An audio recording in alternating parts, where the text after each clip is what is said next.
My name is Nia, and I am 31 years old. My mother and sister told me I was too low class to attend the family's wedding of the decade because they think I'm just a girl who scrubs toilets for a living. What they didn't know was that I owned the very company cleaning their five-star venue, and I was about to sweep their entire lives right into the trash. Before I tell you how I destroyed them, let me know where you are watching from in the comments. Hit that like and subscribe button if you have ever been underestimated by the people who are supposed to love you most. I sat on the edge of my mother's sofa, trying my best not to move. My mother, Joyce, is the kind of woman who treats her living room like a museum, despite the fact that most of the art on the walls came from a clearance bin at HomeGoods. She was wearing a silk robe she swears is Versace, it's not, and sipping tea from a china cup that had a tiny chip on the rim. Across from me sat my younger sister Brianna. She was glowing, or at least she was trying to. She had her iPad Pro out, scrolling through a digital vision board that looked like it cost more than a college tuition. Brianna has always been the golden child of the family. She went to the right schools, joined the right sorority, and made sure everyone knew she was the pretty one. "Naya, honey," my mother started, not even looking me in the eye. She was too busy adjusting a fake Van Cleef & Arpels bracelet on her wrist. "We've been looking at the seating chart for the wedding at the St. Regis. It's very tight. You know how it is in Buckhead. Every seat is worth its weight in gold." I knew where this was going. I've lived this movie before. "And?" I asked. I kept my voice flat. I'm the gray rock. I don't give them the satisfaction of a reaction. "And," Brianna chimed in, her voice sounding like honey mixed with battery acid, "Julian's family is very high profile. His father is a deacon at the megachurch, and his mother is a legacy Spelmanite. They're bringing people who own half of Atlanta. We just don't think you'd be comfortable, Naya. I mean, look at you." She gestured toward my clothes. I was wearing my work uniform. A navy blue utility jumpsuit with a small, discreet logo over the heart that read Clean Slate Industrial. To them, it was a janitor's outfit. To the IRS, it was the uniform of a company that cleared $750,000 in net profit last quarter alone. "You're a janitor, Nia," my mother said, finally looking at me with that look of pity that makes my skin crawl. "You smell like bleach and hard work. Brianna's wedding is a Black Excellence event. We're talking about a $50,000 floral budget. We're talking about $500 plates. Having you there, in the background, it just doesn't fit the brand." "The brand?" I repeated. I let the words hang in the air. "So I'm not invited to my only sister's wedding because of my job?" "It's not just the job," Brianna laughed, tossing her hair. "It's the vibe. You're so boring. You don't have the look. I need the photos to be perfect. I've already got $6,000 earmarked just for the professional videographer. I can't have a scrub in the family portraits." I watched her slide a printed copy of her bridal registry across the glass coffee table. I glanced at it. She had items on there like a baccarat crystal vase for $1,200 and a set of silver-plated flatware for $3,500. The math wasn't mathing. My mother lives on a fixed income and a small pension from the school board. Brianna works as a luxury travel influencer, which is just a fancy way of saying she's 3 months behind on her car note. Julian, her fiancé, claims to be a wealth manager, but every time I see him, he's wearing the same rich guy starter pack, a rented Cartier watch, and a suit that's 2 sizes too small in the shoulders. "I tell you what," Joyce said, leaning forward like she was doing me a massive favor. "You can come to the hotel on the morning of the wedding. You can help the bridesmaids with their bags and maybe help the catering staff set up the chairs. It'll give you a chance to see the luxury without embarrassing us in front of the guests. I'll even give you $100 for your time." $100? I almost laughed out loud. I had just authorized a wire transfer for $42,000 for a new industrial-grade floor polishing fleet, but my mother wanted to tip me like I was a delivery driver? So I'm the help? I asked. You're the family member who understands her place, Brianna said, her eyes glued back to her iPad. Besides, I'm sure you could use the money. I saw your car parked outside. That old Toyota is a sin and a shame. It's a testament to how little you care about your image. It's a 2012 Toyota Camry. It's silver, it's dented, and it's the ultimate cloaking device.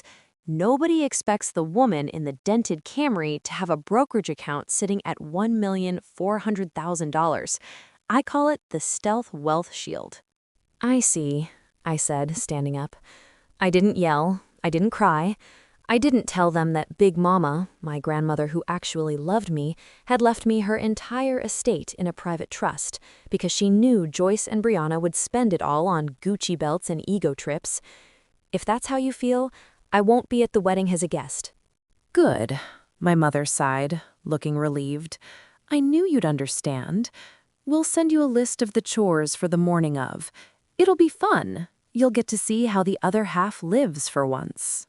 I walked out of that house and stepped into my dusty Toyota. As soon as I closed the door, the silence of the car felt like a warm blanket. My phone buzzed in the cup holder. It was a text from my lead operations manager, Marcus. Boss, the contract for the St. Regis maintenance and event cleanup just hit the portal. They're paying $25,000 for the weekend package. Do you want to sign off? I stared at the screen. The St. Regis, Brianna's Black Excellence dream? I thought about my mother's fake Versace robe and the way they looked at my jumpsuit like I was a cockroach in their kitchen. I typed back, "Sign it, and tell the staff I'll be lead supervisor for that shift. I want to be hands-on for this one." I pulled out of the driveway, passing Brianna's leased Mercedes-Benz. She owes more on that car than it's actually worth, but she'll tell anyone who listens that she bought it cash. She's so focused on looking rich that she's forgotten how to actually be stable. I drove toward the city, heading to my real home, a penthouse in Midtown that I bought under an LLC so my family couldn't find it. I spent the evening looking over the forensic audit of Big Mama's estate. Something had been bothering me for weeks. My mother had been acting too confident, too flush with cash lately.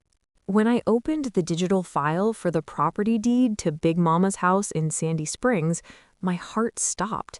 There was a signature at the bottom of a quitclaim deed. It was my name, written in a shaky, slanted cursive that I haven't used since middle school. The house, the one worth $850,000, had been signed over to Julian and Brianna last month. They didn't just want me out of the wedding.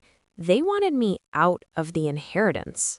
I leaned back in my leather chair, looking out at the Atlanta skyline. The city lights were twinkling like diamonds, but my mind was cold. They thought I was a janitor. They thought I was the disposable daughter who was too stupid to check the paperwork. They wanted a show. I was going to give them a production they'd never forget. I grabbed my phone and called Marcus. "Marcus," I said, my voice steady, "I need you to find me the best private investigator in the state. I don't care if they cost $5,000 a day. I want everything on Julian. I want his bank statements, his Tinder history, and his credit report. And Marcus, call my lawyer. We need to talk about a forgery." He sounded surprised. "Is everything okay, Naya?" "Everything is fine," I said, watching my reflection in the window. "I'm just doing what my mother told me to do. I'm taking out the trash." I hung up and looked at the wedding invitation Brianna had forgotten to give me. It was printed on heavy, cream-colored cardstock with gold leaf edges. It probably cost $20 per invite. She thought she'd won.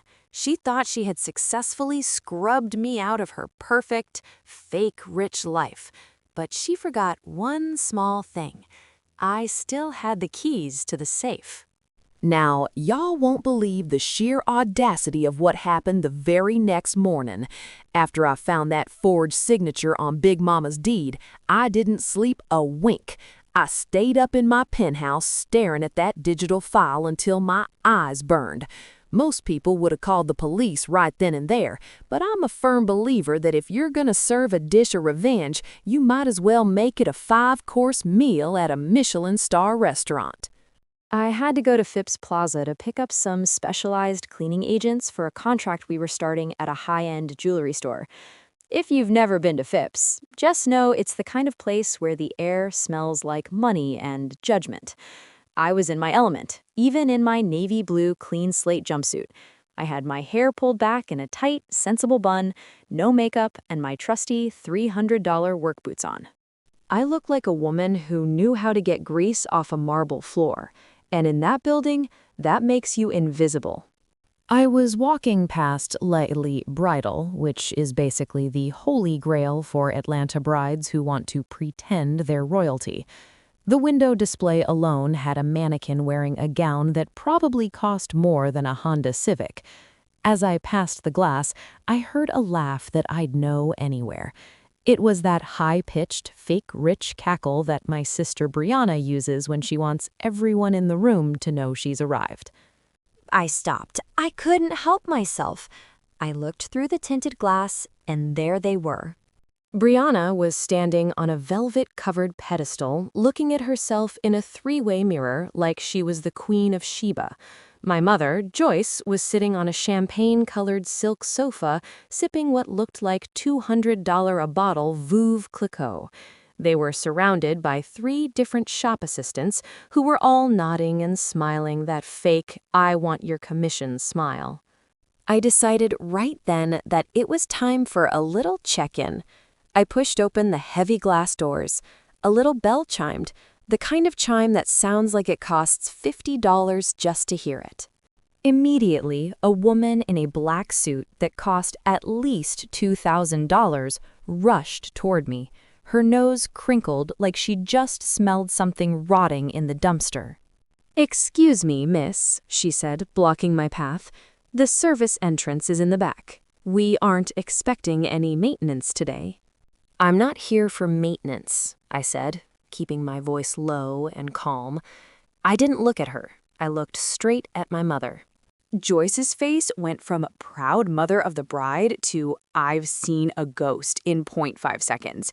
She dropped her crystal flute so hard I thought it would shatter on the $3,000 Persian rug.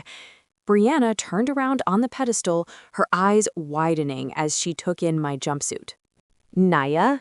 Brianna hissed, her face turning a mottled shade of red. "What are you doing here? And why are you wearing that?"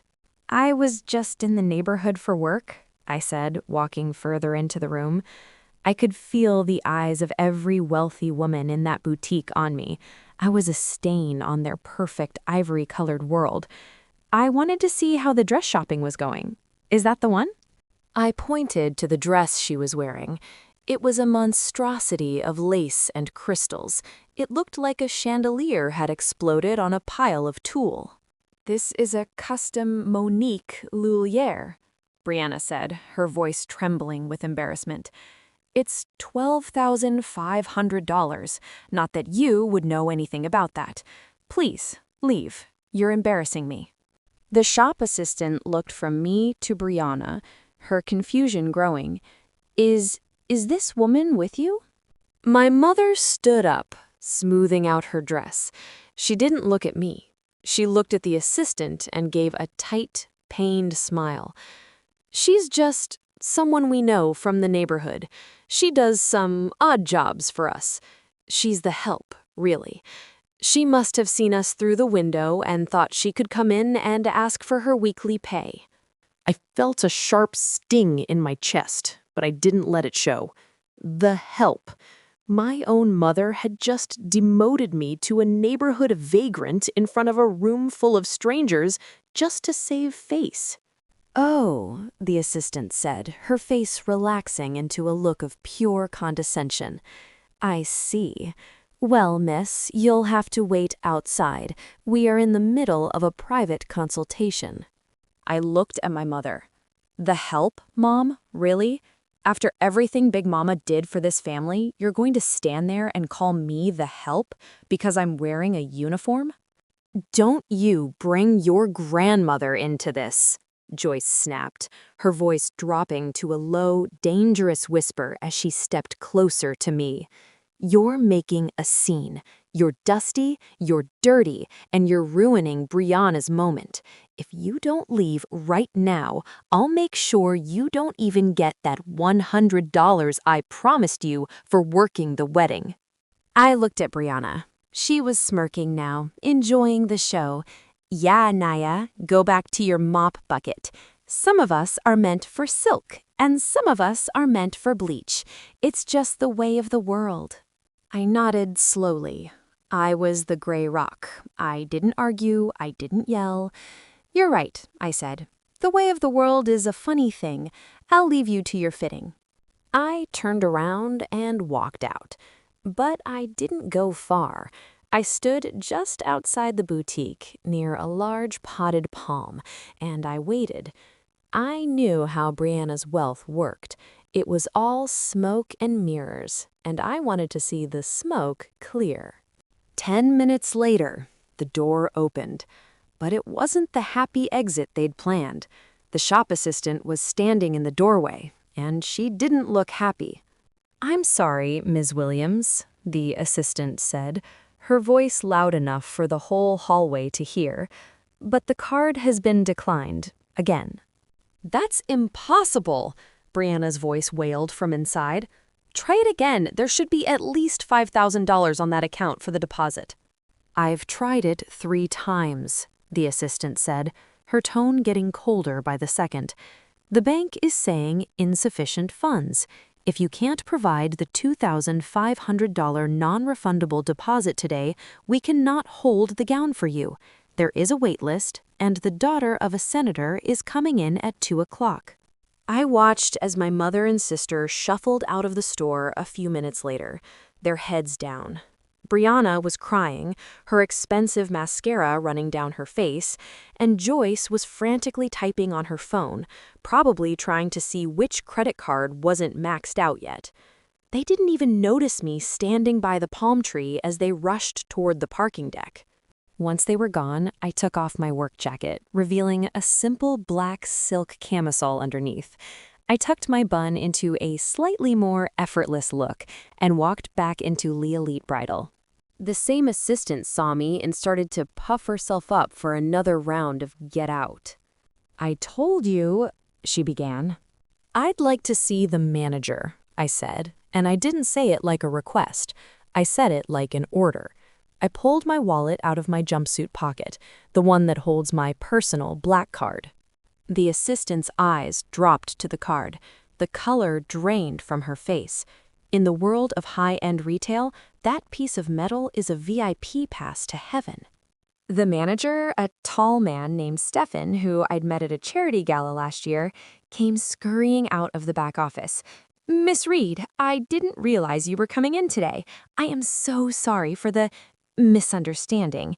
He glared at the assistant, who looked like she wanted to melt into the floor. It's fine, Stefan, I said, leaning against the counter. I want to talk about that Monique Lillier gown, the one the other ladies were just looking at. Yes, Stefan said, rubbing his hands together. It's a beautiful piece. $12,500. I want it, I said, but I don't want it for me. I want you to put it in the back. Tell them it's been sold to an anonymous buyer, and then I want to open a store credit for $40,000. I'll be sending in a few of my actual friends later this week to pick out bridesmaids' dresses for a different event. Stefan's eyes lit up. Of course, Miss Reed. Anything you need. And Stefan, I added, looking at the assistant who had called me the help, when those 2 women come back, and they will come back with some more stolen money, tell them the dress is gone. Tell them a very successful woman bought it in cash. I swiped my card for the full $40,000 without even blinking, the receipt printed with a satisfying little hum. I walked out of that store feeling lighter than air. My mother and sister thought they could forge my name to steal an $850,000 house and then treat me like garbage because I worked for a living. They thought they had successfully locked me out of their high-class life. But as I walked toward my car, I checked my phone. My private investigator had sent over the first batch of files on Julian, the wealth manager. I scrolled through the photos and the bank statements. The math really wasn't mathing. Julian didn't have a wealth management firm. He had a shell company, and he was using my family's names to sign for loans he couldn't pay back. He thought he'd won. But he forgot one small thing. I wasn't just the girl who cleaned the floors. I was the one who knew exactly where all the dirt was hidden. After I left Phipps Plaza with a $40,000 receipt in my pocket and a smile that probably looked a little too satisfied, I didn't head home. I had work to do. See, my mother and Brianna think being a janitor is the lowest rung on the ladder. They think it's all about scrubbing baseboards and emptying trash cans for minimum wage. They've never bothered to look at the industrial part of clean slate industrial. They've never bothered to ask why their broke daughter is the one who always has a few $100 to bail them out when the light bill is late. I pulled my Camry into the parking lot of a massive, sleek warehouse district in West Midtown. Most people see these buildings and think storage, but the insiders know this is where the real money in Atlanta hides. I swiped my keycard at the heavy steel door of Suite 400. The moment I stepped inside, the smell of bleach and pine sol vanished, replaced by the scent of expensive sandalwood and high-end espresso. My office isn't just a place to store mops. It's a 12,000-square-foot facility with polished concrete floors, Herman Miller chairs that cost $1,800 apiece, and a server room that hums with the data of half the hospitals in the state. "Morning, boss," Marcus said, looking up from a $3,000 MacBook Pro. Marcus has been my right hand since I started this company 5 years ago. He's a Morehouse grad with a degree in logistics and a mind like a steel trap. He's also the only person who knows that Naya Reed, the boring pharmacist turned cleaner, is actually sitting on a gold mine. "Tell me some good news, Marcus," I said, tossing my keys onto a glass desk that cost $5,500. I've had a morning full of the help and insufficient funds. Marcus grinned, sliding a leather-bound folder toward me. The city contract for the new biotech hub just cleared. It's a 3-year deal. $2,800,000 for Phase 1. We start the deep clean and hazardous waste removal next month. I flipped through the pages. $2,800,000. That's the kind of money that buys a lot of silence. It's also the kind of money my sister would kill for if she knew it existed. "And the St. Regis wedding contract?" I asked. "Done," Marcus said, his face turning serious. "But Nia, I've got to ask, why are you personally supervising a wedding cleanup? That's for the junior crews. You're the CEO. You shouldn't be within 10 miles of a mop bucket for a $25,000 job." "Because my family is going to be there, Marcus," I said, leaning back in my chair, "and they think I'm there to serve them. They think I'm the help. I want to see the look on their faces when they realize I own the building they're standing in." Marcus shook his head, but he didn't argue. He knows how my family treats me. He's seen me take their calls during Sunday dinner, listening to them brag about their fake rich lives while I quietly paid for the $400 grocery bill they forgot to cover. "Speaking of family," Marcus said, his voice dropping an octave, "the forensic accountant you hired, David, he called while you were out. He found something else." My stomach did a little flip. What now?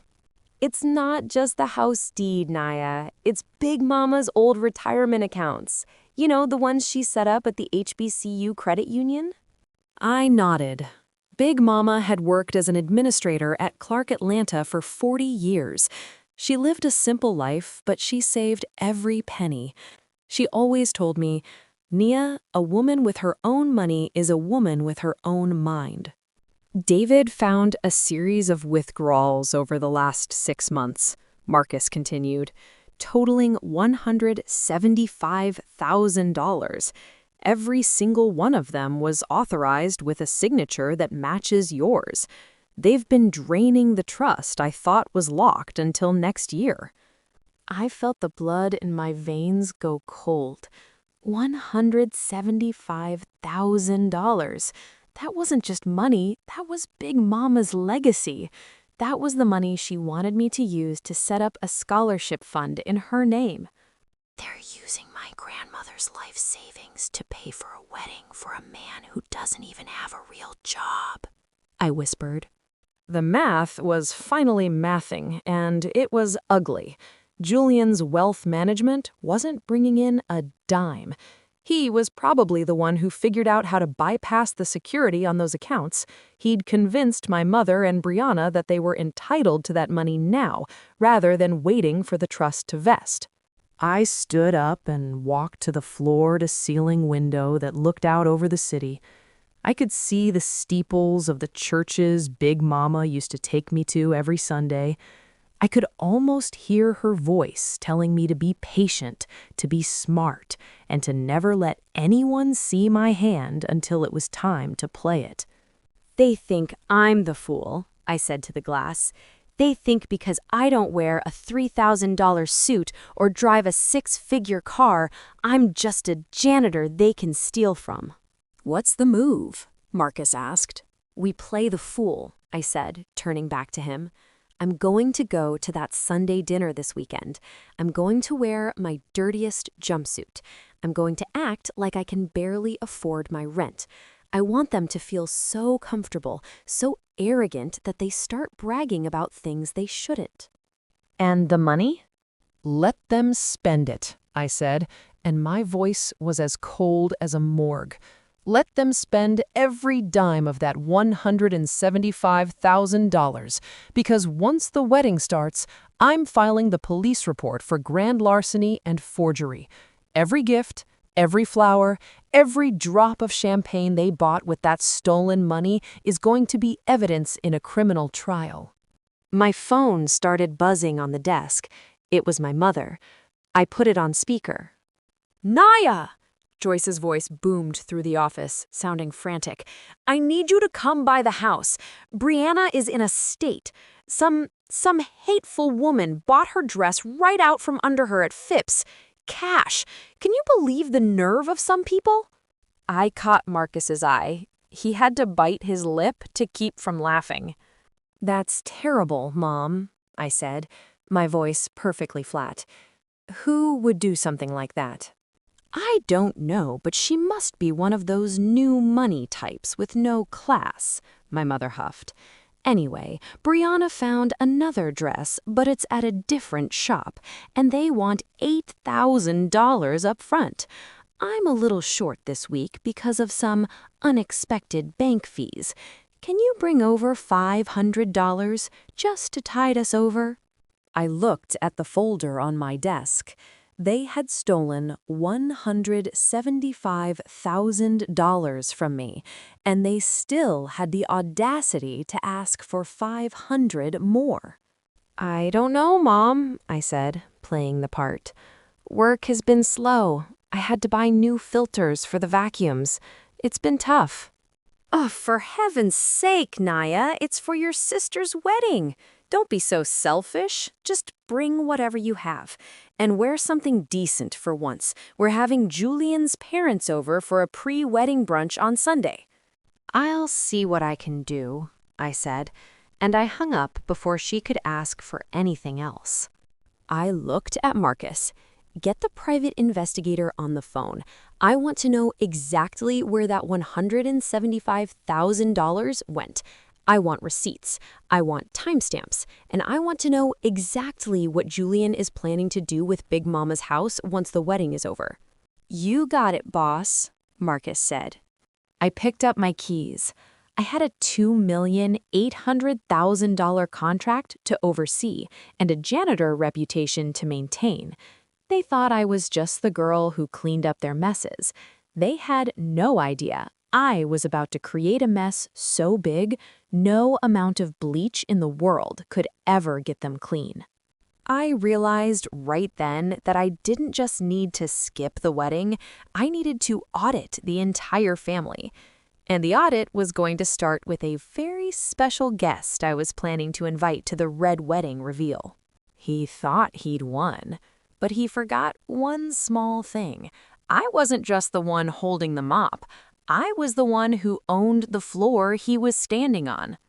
Now, you won't believe the atmosphere when I pulled my dusty Camry up to Big Mama's house for Sunday dinner. This house is a classic 3-story brick beauty in Sandy Springs, worth at least $850,000 on a bad day. Big Mama worked her fingers to the bone to pay this mortgage off, and she always said this house was the family anchor. But as I walked up the driveway, I saw a shiny new Mercedes-Benz G-Wagon, the kind that retails for at least $160,000, parked right in the spot where Big Mama used to keep her Cadillac. The math was already not mathing. I walked in and the smell of slow roasted pottage and collard greens hit me, but it didn't feel like home anymore. It felt like a stage set. My sister, Brianna, was lounging in the living room wearing a silk lounge set that probably cost $600, scrolling through a Chanel catalog. My mother, Joyce, was in the kitchen, barking orders at a girl I didn't recognize, probably some poor student she'd hired to help with the menial tasks. "Oh, look who decided to show up," Brianna said, not even looking up from her iPad. "Did you leave the mop in the car, or did you actually wash your hands for once?" I didn't bite. I'm the gray rock. I just nodded and sat down in the old velvet armchair that Julian hadn't managed to replace yet. Traffic was heavy. I brought the $500 Mom asked for. I pulled out an envelope. It was $500 in crisp $20 bills. To them, it was a drop in the bucket. To me, it was bait. Julian walked into the room then, looking like he'd just stepped out of a fake millionaire starter kit.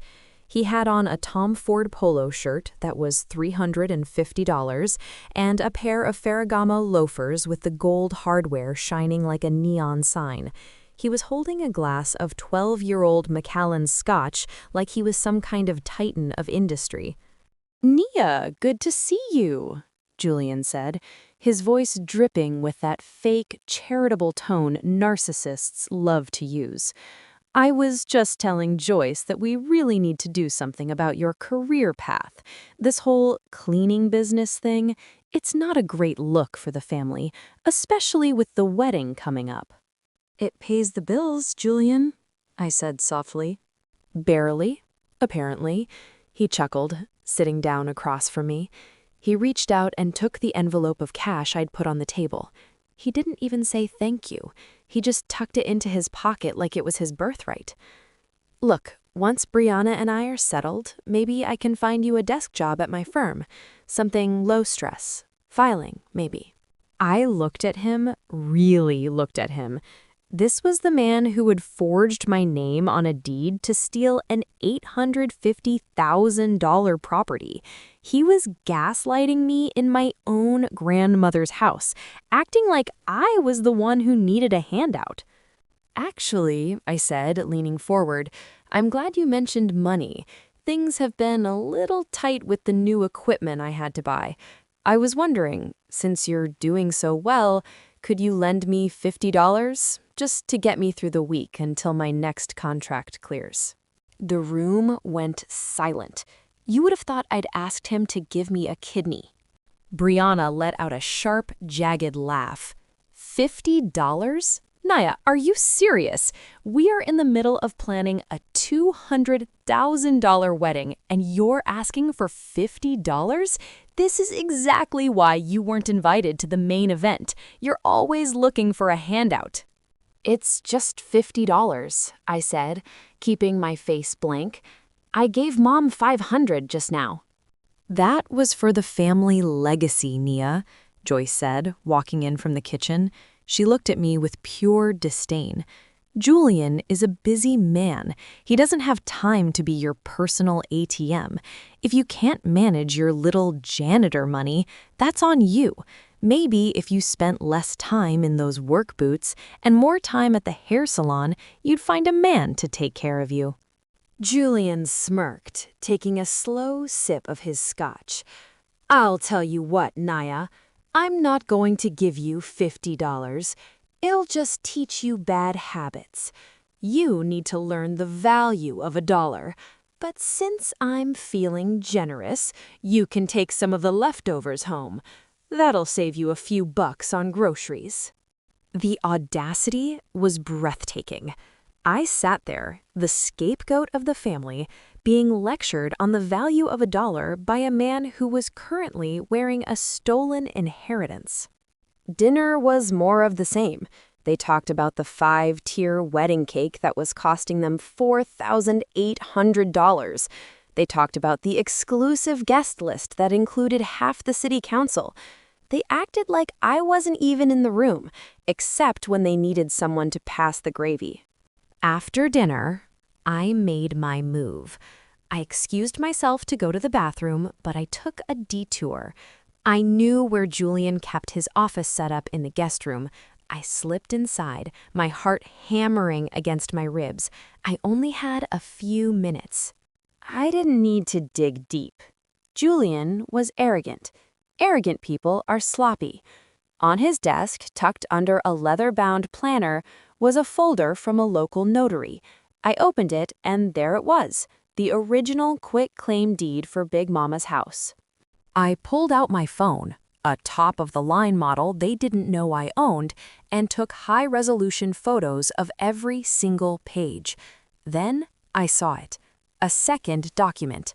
It was a loan application for $240,000, using the house as collateral. He wasn't just stealing the house, he was stripping the equity to pay for the wedding and his baller lifestyle. He was gambling with the roof over my mother's head. Suddenly, I heard footsteps in the hallway. I tucked the folder back exactly where I found it and slipped into the shadows of the walk-in closet. Julian walked in, followed by Brianna. They didn't see me, they were too busy arguing in low, heated voices. I'm telling you, Julian, we need more, Brianna hissed. The florist just called.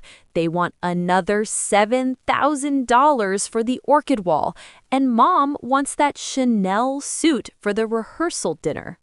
Relax, babe, Julian said, and I could hear the sound of him pouring more scotch.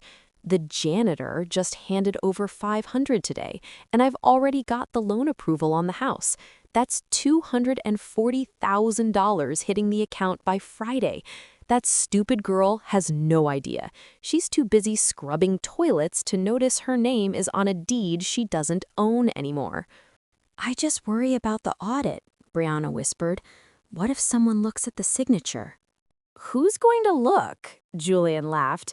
The notary is a guy I go to church with. I gave him a $500 donation to skip the ID check. Nia is a nobody. She's a ghost. By the time she realizes the house is gone, we'll be married and the money will be spent. What's she going to do? Sue us? She can't even afford $50 for gas. I stood there in the dark, recording every single word on my phone. My hand was steady, but my blood was boiling. They weren't just narcissists, they were predators. They were laughing about destroying my life while they ate the food I had indirectly paid for. I just wish she wasn't so depressing to be around, Brianna said. I can't wait until this wedding is over and we can finally go no contact with her. She's an embarrassment to the brand. Soon, babe, Julian said. Soon. They walked out of the room, laughing. I waited a full 2 minutes before I stepped out of the closet. I felt a strange sense of calm wash over me. The gray rock had become a mountain. I walked back into the living room, picked up my old, beat-up purse, and headed for the door. "Leaving already?" Joyce asked, barely looking up from the TV. "Don't forget the Tupperware with the leftover greens, and don't lose my container, it's part of a set." "I'll remember, Mom," I said. I walked out to my Toyota Camry, sat in the driver's seat, and took a deep breath. I pulled up the recording and played back the part where Julian called me a nobody. I pulled out my phone and sent a message to Marcus and my lawyer. "I have the confession. I have the loan documents. He's taking out $240,000 on the house this Friday. Let him. I want the debt to be as high as possible before we pull the rug out." I drove away from Big Mama's house, watching them in the rearview mirror. They thought they had won. They thought they had successfully played the family idiot. But as I pulled onto the highway, I looked at the digital clock on my dashboard. The wedding was only 3 weeks away. 3 weeks until their perfect world turned into a crime scene. He thought he'd won, but he forgot one small thing. I still had the keys to the safe, and I was about to change the locks on their entire lives. Now, if you've ever dealt with a narcissist, you know they don't work alone. They've got what we call flying monkeys, those people who do the dirty work for them while pretending they're just concerned family members. I barely had my first cup of coffee the next morning in my midtown penthouse before my phone started vibrating so hard it nearly walked off my $2,500 marble nightstand. It was the family council group chat. This is a chat filled with aunts, cousins, and church deacons who haven't spoken to me in months, but suddenly they all had an opinion on my bank account. The first message was from my Aunt Brenda. Now, Aunt Brenda is the kind of woman who wears a church hat the size of a satellite dish and spends more time in other people's business than she does in her Bible. "Naya, honey," the message read, "I heard you were acting a bit difficult at Sunday dinner. Your mother told me you asked Julian for money. After all they're doing to bring honor to this family, it's a sin and a shame to be so envious of your sister's blessing." I didn't reply. I just sipped my coffee and watched the blue bubbles multiply. "She's right," my cousin Tasha chimed in. Tasha is the one who still owes me $900 from 3 years ago for her startup that turned out to be a pyramid scheme selling weight loss tea. Brianna is out here representing us in Buckhead, and Naya is showing up to dinner smelling like Pine Sol. It's a bad look.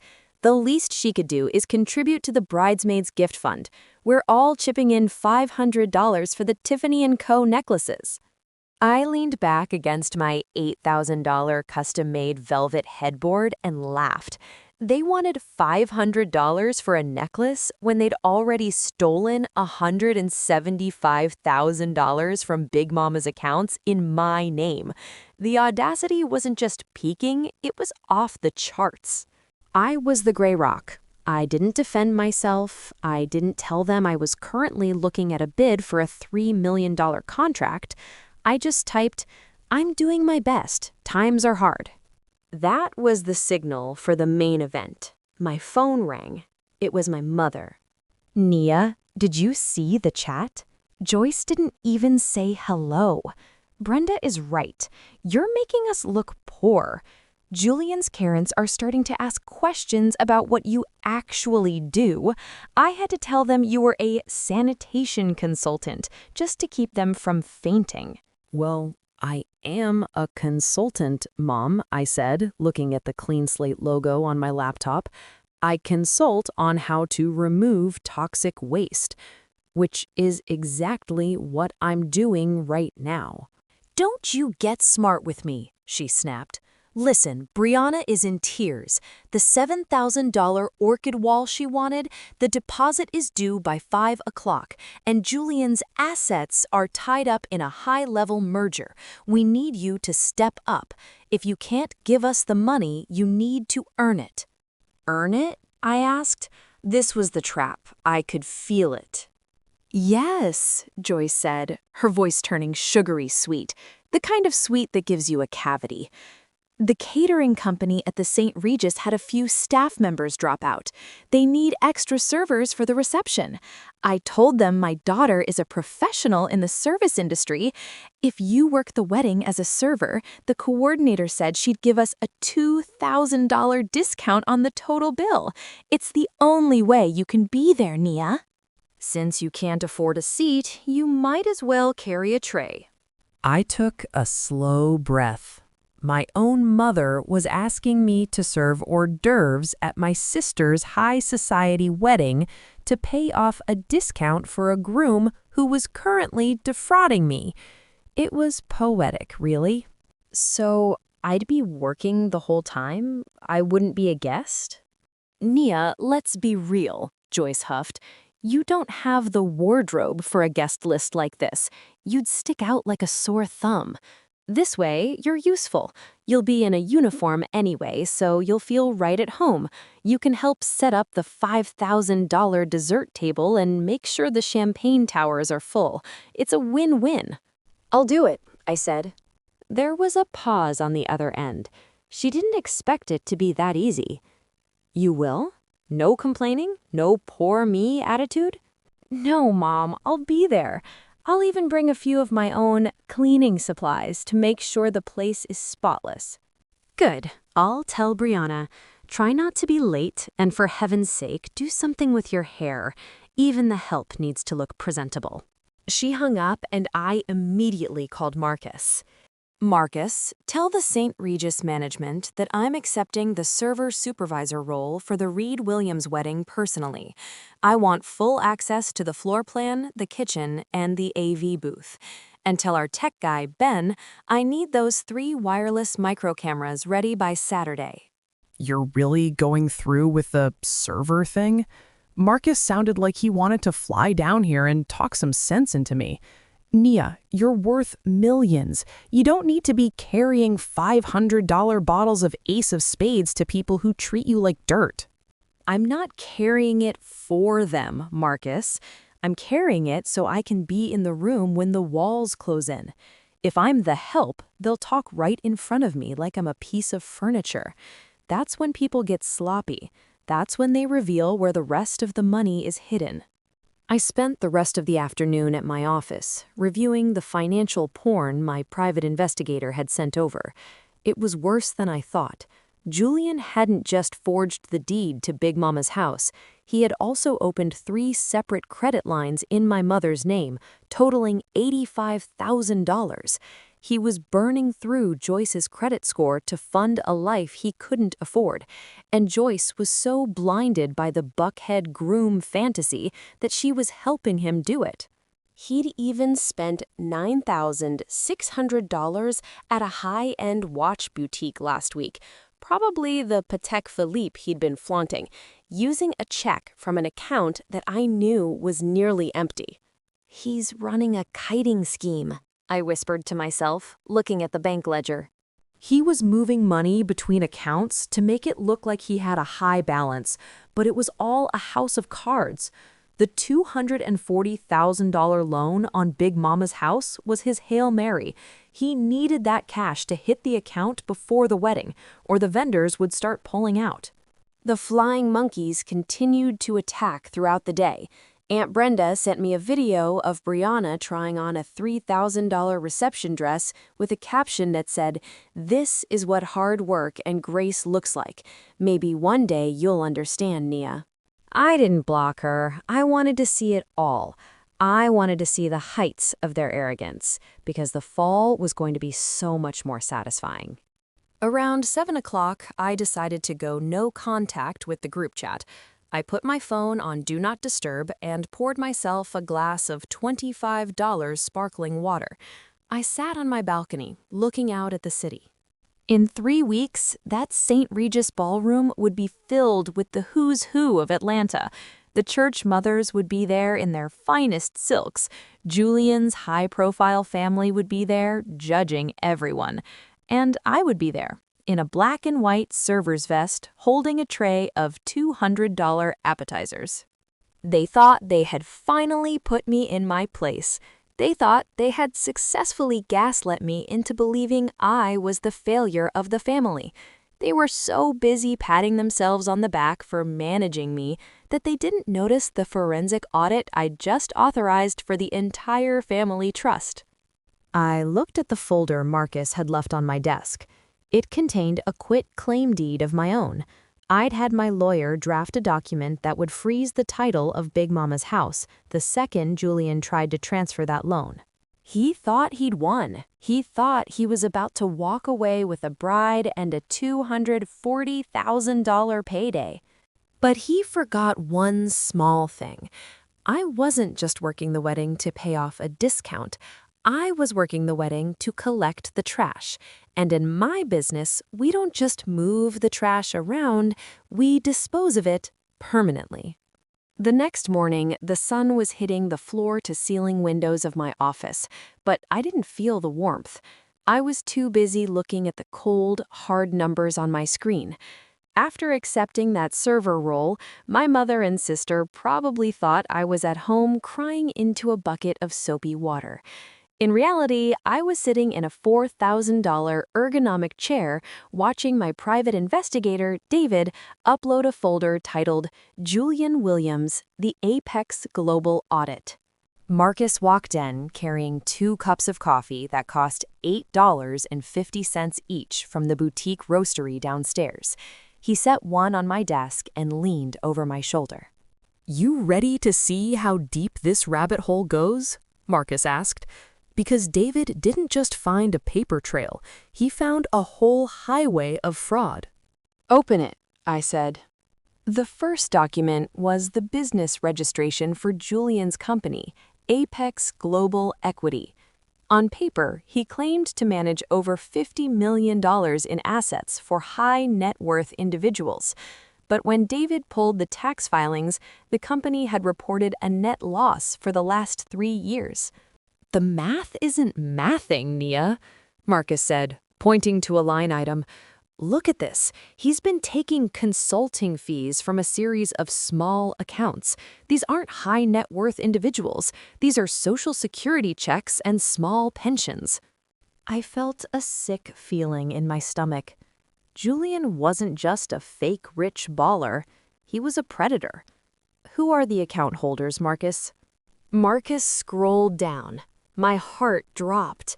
I saw names I recognized from Sunday mornings at Big Mama's church. Sister Martha, who's 82 and sells peppermint candies in the foyer. Deacon Rivers, who's been the head of the usher board for 30 years. "He's using his good Christian man image to scam the elderly members of the congregation," I whispered.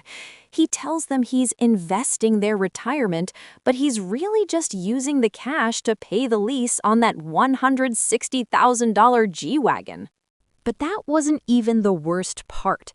David had managed to track the $175,000 that had been drained from Big Mama's trust. "Look where the money went, Nia," Marcus said, his voice tight with anger. I watched the screen. $60,000 went directly to a jewelry wholesaler in New York for a 5-carat diamond ring, the one Brianna flaunts on Instagram every chance she gets. $25,000 went to a luxury event planner as a non-refundable retainer, and $15,000 was spent at a high-end men's boutique in Atlanta for Julian's custom wedding wardrobe. They were literally wearing my grandmother's sweat and tears on their backs. They were walking around in stolen dreams, acting like they were better than me because I chose to wear a jumpsuit and build a real business. "He's kiting, Nia," Marcus explained, pulling up a spreadsheet. "He moves $5,000 from Joyce's credit card to pay the interest on the house loan. Then he takes $10,000 from a church member's investment to pay off the credit card. It's a classic Ponzi scheme, but on a family scale. He's only 3 steps ahead of a total collapse. The $240,000 loan Julian was taking out on Big Mama's house was the only thing keeping the lights on. If that money didn't hit his account by Friday, the whole wedding, the 5-tier cake, the orchid walls, the St. Regis ballroom would disappear like smoke. Suddenly, my desk phone buzzed. It was the front desk. "Miss Reed, there's a woman here to see you.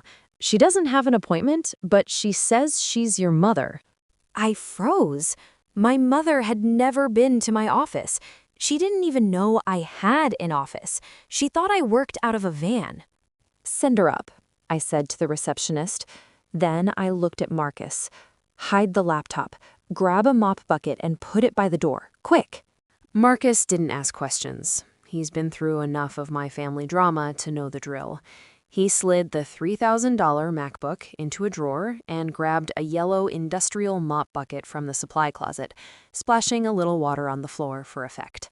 I threw on my navy blue work jacket and sat on the edge of my desk, trying to look harassed. The door swung open, and Joyce walked in like she was inspecting a prison cell. She was wearing a Michael Kors suit that I knew for a fact was bought with one of the credit cards Julian had opened in her name. "So this is it?" she said, wrinkling her nose as she looked around the sleek, minimalist lobby. "A warehouse? Honestly, Nia, I don't know why you're so proud of this. It smells like chemicals in here." "It's a living, Mom," I said, staying in character. "What are you doing here? I thought you were busy with the rehearsal dinner plans."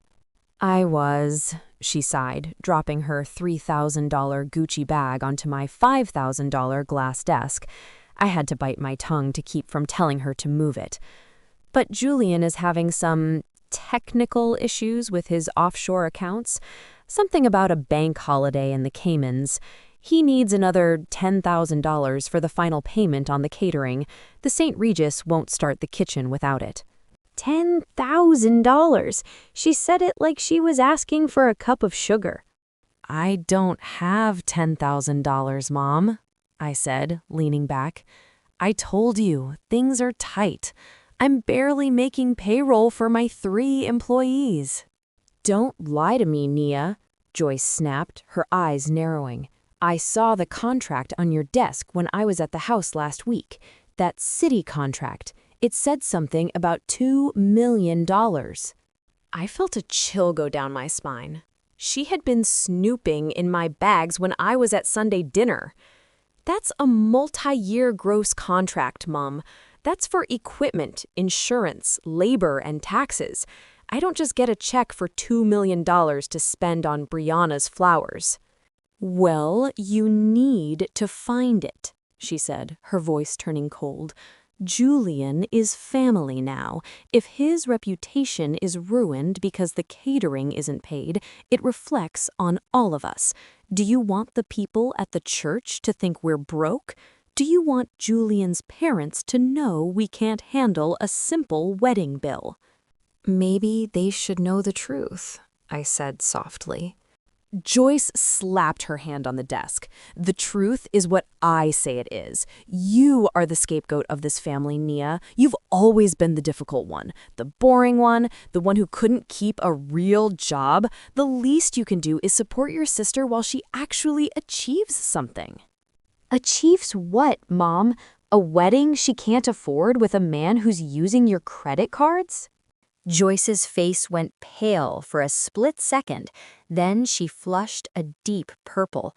"How dare you? Julian is a professional. He's a wealth manager. He's handled more money in a day than you'll see in a lifetime.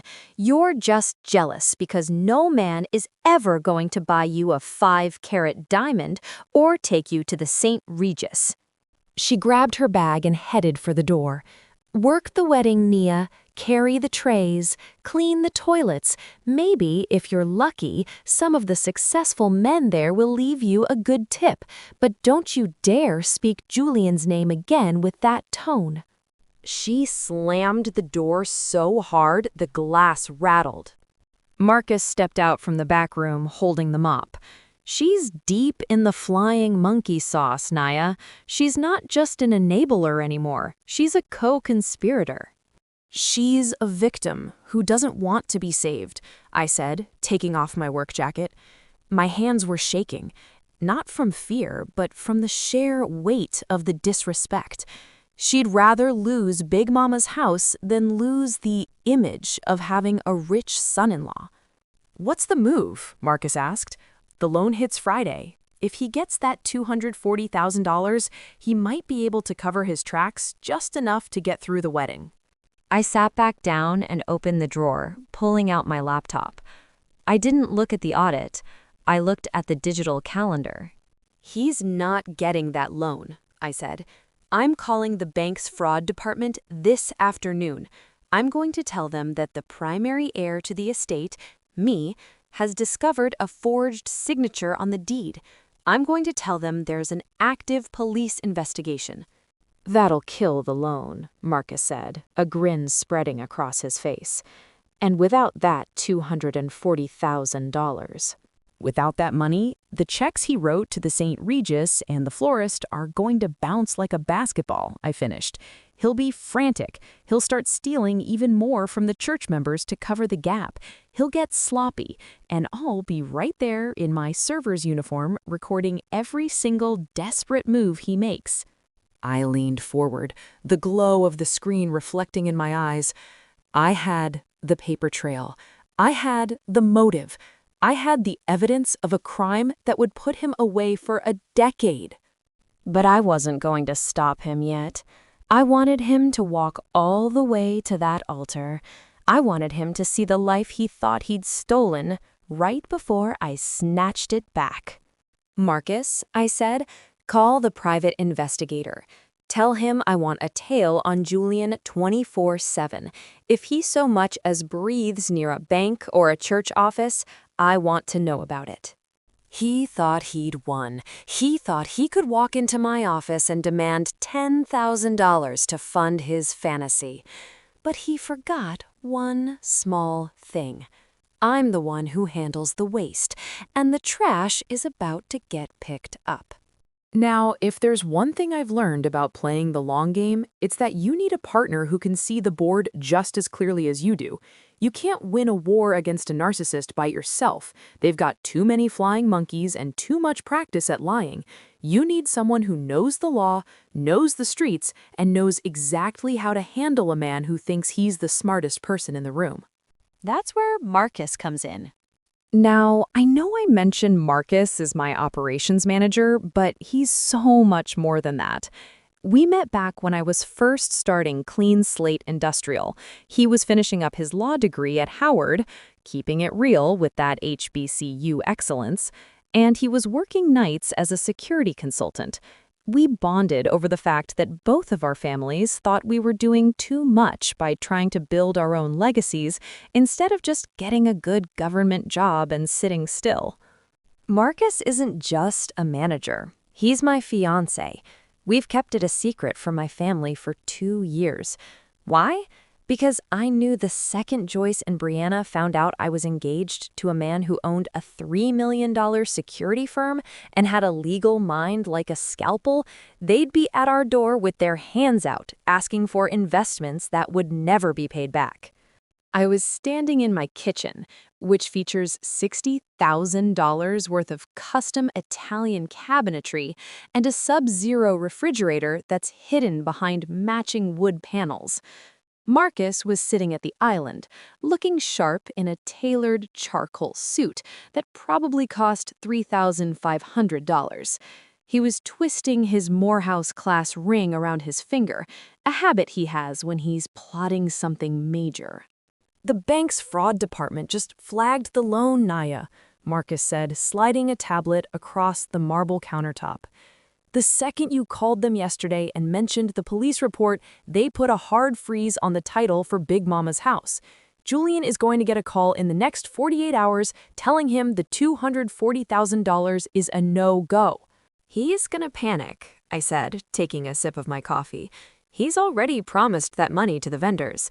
The St. Regis expects their final payment, and the florist is waiting on that orchid wall money." Exactly, Marcus grinned. And a panicked man is a sloppy man. But we need to give him a life raft, a fake one. We need to lead him exactly where we want him to go. Marcus pulled a manila envelope out of his briefcase. Inside was a document that looked official enough to fool a Supreme Court justice. It was a bank statement for an advance estate dividend from Big Mama's trust. Look at the balance, Marcus said. I looked. The statement showed a pending deposit of $450,000, set to clear the day before the wedding. The account name was the Estate of Hattie Mae Reed, but the secondary authorized user was listed as me, Nia Reed. Where did this come from? I asked. It's a ghost account, Marcus explained. I had my tech team set up a mirrored portal. If Julian tries to log into the family trust portal using the password he stole from your mom, this is what he's going to see. It looks like a massive windfall from a life insurance policy Big Mama forgot to mention. It's the perfect bait. You want him to try and steal this too, I said. It wasn't a question. I want him to try and bridge the gap, Marcus said. He'll think that if he can just borrow this $450,000 for a few days, he can pay off the wedding, marry Brianna, and then replace the money later. But here's the kicker. The second he tries to move even $1 out of this ghost account, it triggers a digital footprint that goes straight to the district attorney's office. It was a technical trap. A digital snare for a man who thought he was a financial genius. But I have to give him the one last chance, I said, looking out the window. I promised Big Mama I wouldn't burn the house down unless they struck the match. Marcus sighed. He's always been more of a burn-it-all-down type when it came to how they treated me, but he respected my boundaries. Fine, but do it today, before the loan gets canceled. I want it on the record that you tried to be the bigger person. I waited until that evening. I didn't call. I went to the house. I had to drop off that Tupperware container my mother was so worried about. When I walked into Big Mama's house, it was pure chaos. Brianna was on the floor of the living room, surrounded by 3 different $500 bridesmaids dresses, sobbing because the shade of lavender wasn't royal enough. Joyce was on the phone, screaming at someone about a $3,000 deposit for a limo service. Julian was standing by the window, looking at his phone with a look of pure, unadulterated stress. He looked like a man who was watching his own funeral. "What do you want, Nia?" Brianna snapped, not even looking up. "I don't have time for your broke energy today. I have a crisis." "I just brought the Tupperware back, Mom," I said, setting the plastic container on the coffee table next to a pile of bridal magazines. I looked at Julian. "Are you okay, Julian? You look a little peaked." "I'm fine," he snapped, his voice tight. "Just business, high-level stuff. You wouldn't understand." "I'm sure," I said. I took a deep breath. This was it. The gray rock was offering a bridge. "Look, Mom. Brianna, I know things are stressful with the wedding, and I know I've been a bit distant. If there's something going on, financial stuff, or if the wedding is getting too expensive, we can just talk about it. We can cancel the big stuff and just do a small dinner at the church. Big Mama would have liked that better anyway." The room went dead silent. You would have thought I'd suggested they all go live in a cardboard box. Joyce let out a laugh that sounded like a bark. "A small dinner at the church? Are you insane, Naya? Do you know who is coming to this wedding? We have the elite of Atlanta attending. We have donors. We have people who drive cars that cost more than your life. You just want us to look as small and pathetic as you are." "I'm serious," I said, my voice steady. "If you guys are in over your heads, if the money isn't there, just stop now. I'll help you settle the debts. We can keep the house and we can move on as a family." Julian stepped toward me, his face twisted in a sneer. He looked at me like I was a bug he wanted to crush under his $500 Ferragamo loafers. "Help us?" he laughed. "You're a janitor, Nia. You're a girl who scrubs toilets for $20 an hour. You don't help people like us. We're about to move into a new tax bracket while you're still trying to figure out how to pay for a transmission flush. Get out of here with your concern. It's pathetic. You're just bitter because you'll never be the star of the show." "Naya, just leave," Brianna said, waving a hand at me. "Your poverty is rubbing off on the carpet. We don't need your help. We have everything under control. Julian just closed a massive deal today, didn't you, babe?" Julian hesitated for a split second, then puffed out his chest. "That's right. A 6-figure commission is hitting my account any minute. We don't need a dime from a girl who smells like ammonia." I looked at my mother. She was nodding along, looking at Julian like he was the Messiah. She didn't even look at me. She'd chosen the lie over the daughter. "Okay," I said. I felt a weight left off my shoulders. The bridge was gone. I just wanted to make sure. As I turned to leave, I accidentally dropped my phone on the floor. It slid under the coffee table right near Julian's feet. "Oops," I said, leaning down to grab it. As I did, I pulled a folded piece of paper out of my pocket and clumsily let it fall onto the rug. I didn't pick it up, I just grabbed my phone and walked out. I got into my Camry and waited. I counted to 10, then 20. Through the front window, I saw Julian bend down and pick up the paper. It was the advanced estate dividend statement Marcus had mocked up. I saw him open it. I saw his eyes widen as he took in the $450,000 balance. He didn't call me back. He didn't run out to the car to tell me I'd dropped it. He tucked it into his pocket and looked around the room to see if Joyce or Brianna had seen him. I put my car in gear and drove away. I called Marcus on my Bluetooth. He took the bait. He's looking at the $450,000 right now. "Perfect," Marcus said. "I'm watching the server logs. He'll wait until they go to sleep, then he'll try to access the portal. He thinks he just found the answer to all his prayers." "He didn't find an answer," I said, my eyes cold as I merged onto the I-85.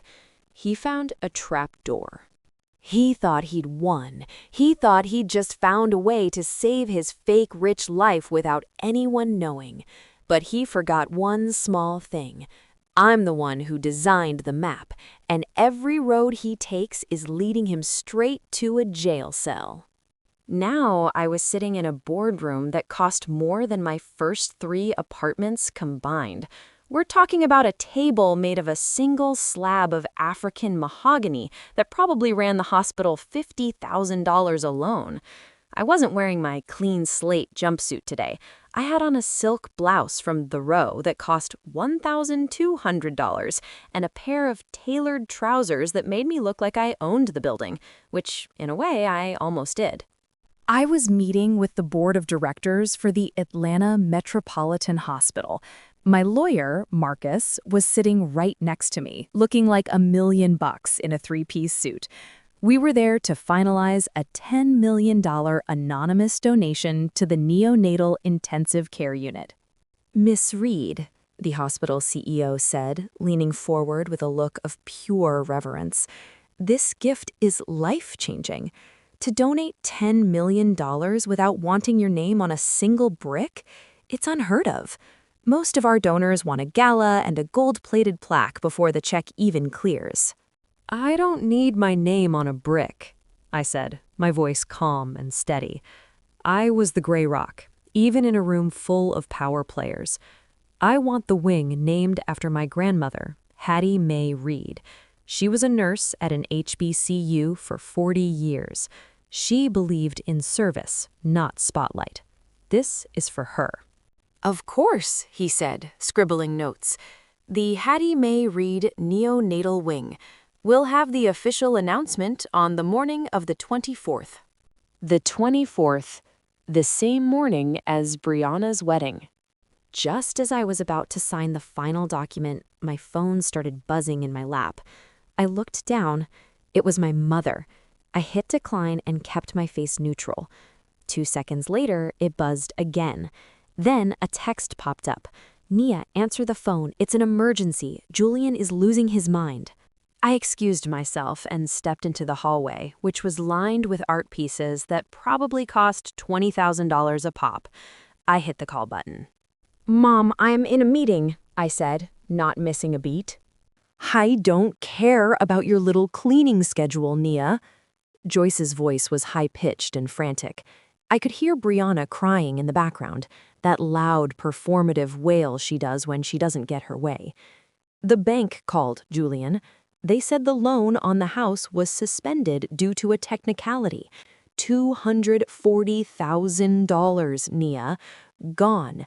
And the St. Regis is threatening to cancel the ballroom if we don't have the final $50,000 by tomorrow morning." I leaned against the cool glass of the window, looking out at the city. The math was finally catching up to them. "That's a lot of money, Mom," I said. "What happened to Julian's 6-figure commission?" "He said the offshore accounts are still frozen," Joyce snapped. "But Nia, listen to me. Julian found something. He was at the house after you left yesterday and he found a bank statement on the rug.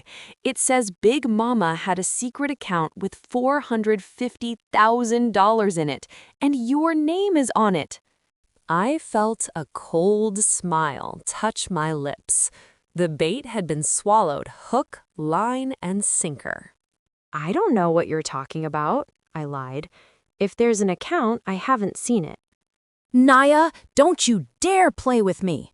Joyce was practically screaming now. Julian checked the online portal using the login I have for the estate. He saw the balance, $450,000. It's sitting right there. He tried to transfer $50,000 to the St. Regis, but it's asking for a secondary authorization code that goes to your phone. Give it to him now, Nia, now! "Mom, if that money is in an estate trust, it's not for a wedding. It's for Big Mama's legacy. It's for the taxes on the house and the medical bills she left behind."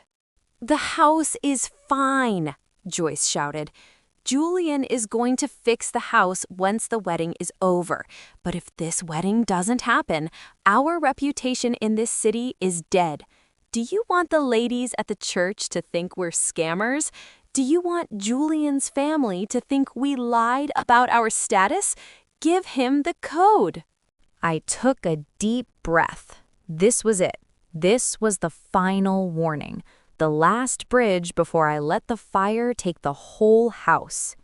"Mom," I said, and for the first time in years, my voice was thick with real emotion. "Listen to me very carefully. If you let Julian touch that money, if you let him move even $1 out of that account, you are crossing a line you can't come back from. Julian is not who you think he is. He is kiting checks, and he is using your name to do it. Stop this now. Cancel the wedding. Tell the truth. If you do, I will pay off the debts myself, and we can go back to being a family. But if you take that money, I'm done. Do you understand? I am done." There was a long silence on the other end. For a second, I thought I'd reached her. I thought the mother who used to braid my hair and tell me I was smart might still be in there. Then I heard Brianna's voice in the background.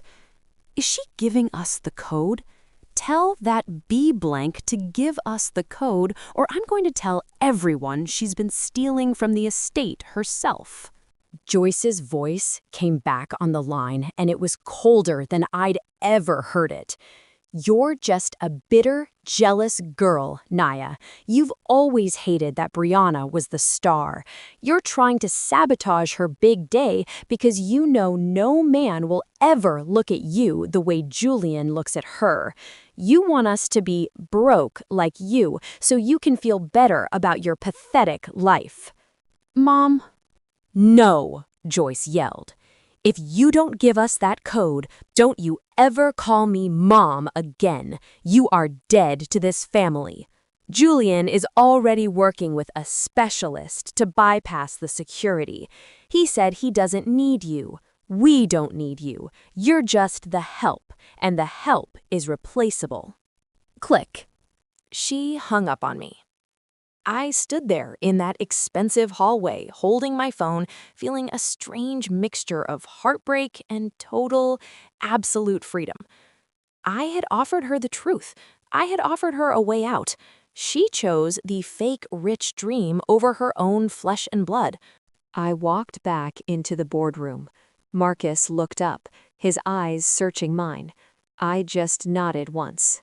Everything okay? The CEO asked. Everything is perfect, I said. I picked up a Mont Blanc pen that cost $800 and signed the final papers for the $10 million donation. Let's proceed with the announcement on the 24th and make sure the press is there. I want the whole city to see what a janitor can do. As we walked out of the hospital, Marcus checked his phone. The server logs just pinged Nia. Julian is currently on a dark web forum trying to hire someone to spoof your SIM card. He's trying to steal that $50,000 as we speak. Let him, I said, stepping into the back of the black town car Marcus had waiting.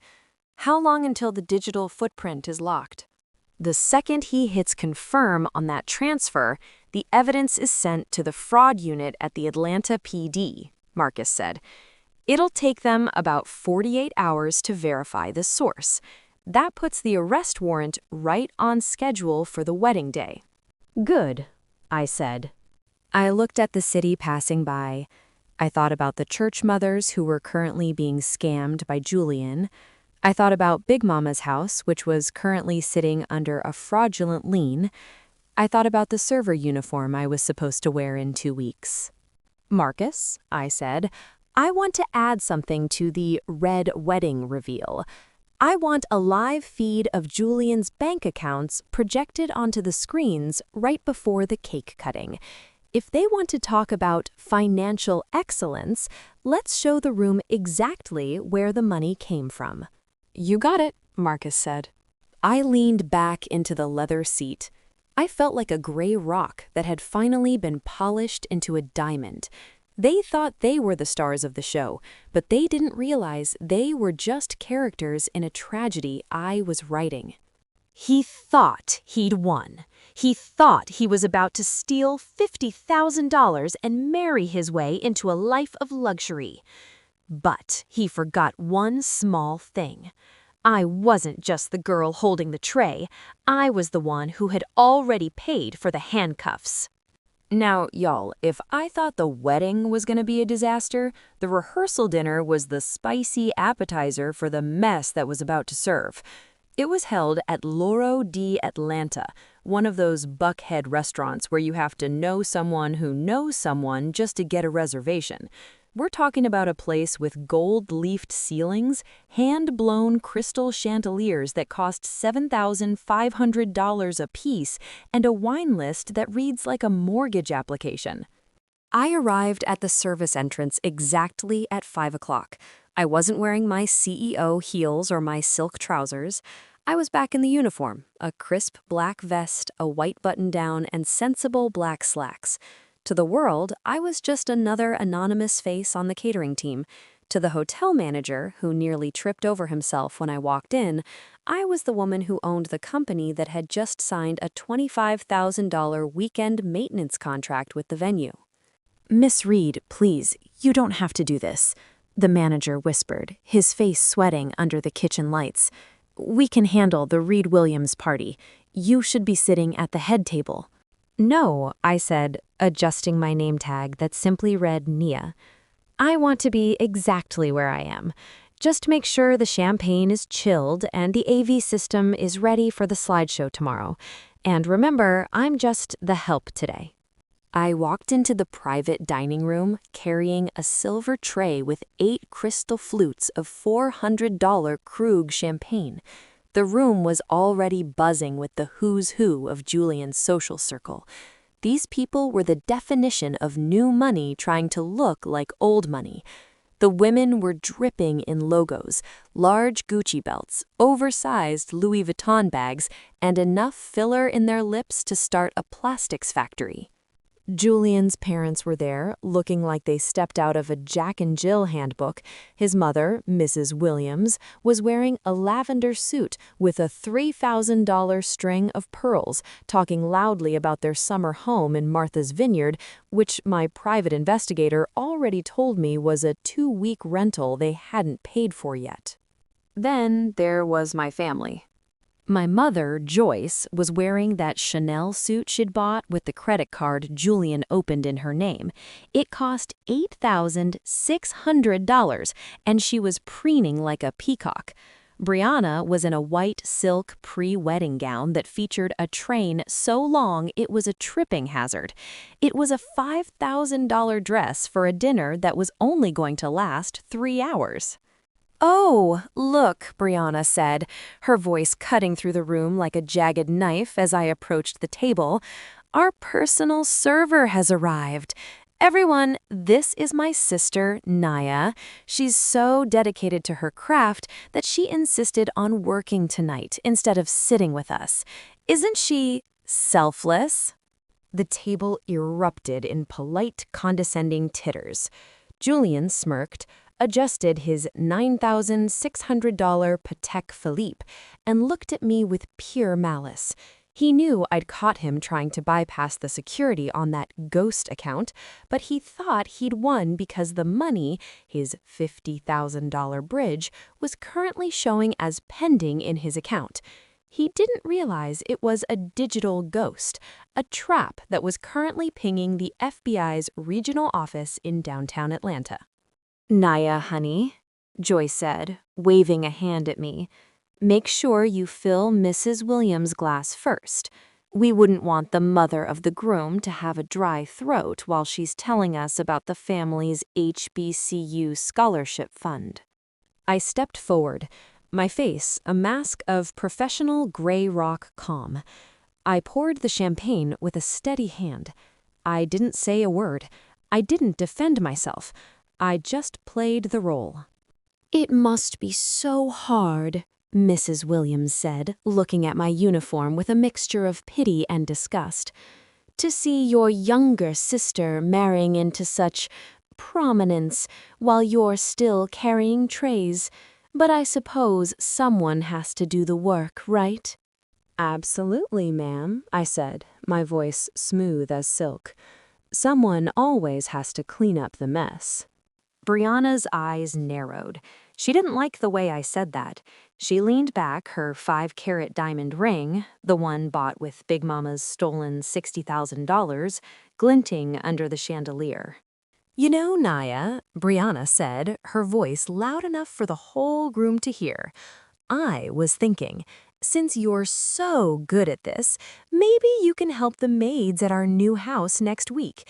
Julian and I are moving into Big Mama's place, and we're going to do a total $300,000 renovation. It's going to be the jewel of Sandy Springs." My heart hammered against my ribs, but I didn't flinch. Moving into Big Mama's place. They were already planning the furniture layout in a house they'd stolen through forgery. "I'm sure it will be a testament to your character, Brianna," I said. Julian laughed, a harsh, arrogant sound. "It will be. And Naya, make sure you bring some extra napkins. You're looking a little dusty. Maybe the help should stay in the kitchen for the rest of the night." The humiliation was the point. They wanted to break me in front of their high society peers. They wanted to prove that no matter how hard I worked, I would always be beneath them. A few minutes later, the main course was served, a $200 Wagyu steak that Julian had ordered for everyone, knowing damn well the check was going to bounce higher than a Wilson basketball. Brianna stood up to give a toast. She held her glass high, looking like the picture of Buckhead royalty. I just want to thank everyone for being here. To my amazing fiancé, Julian, who proves every day that Black excellence is real. And to my family, well, most of my family, for supporting this dream. She started walking around the table, playing the gracious bride. As she passed me, she tripped on the hem of her $5,000 dress. It wasn't an accident. I saw her foot hook. She lurched forward and her glass of heavy, dark red Chateau Margaux, a wine that costs $1,500 a bottle, poured right down the front of my white shirt and over my $300 work boots. The room went silent. "Oh my God!" Brianna gasped, her hand over her mouth in a fake gesture of horror. "Nia, I am so sorry. I'm so clumsy. But look at you. You're a mess. You should probably go to the back. You're ruining the aesthetic of the room." Joyce didn't even check to see if I was okay.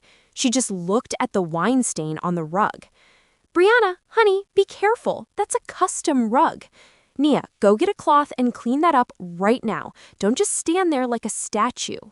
I looked down at the red wine dripping off my shirt. It looked like blood. I looked at Brianna, who was smirking behind her hand.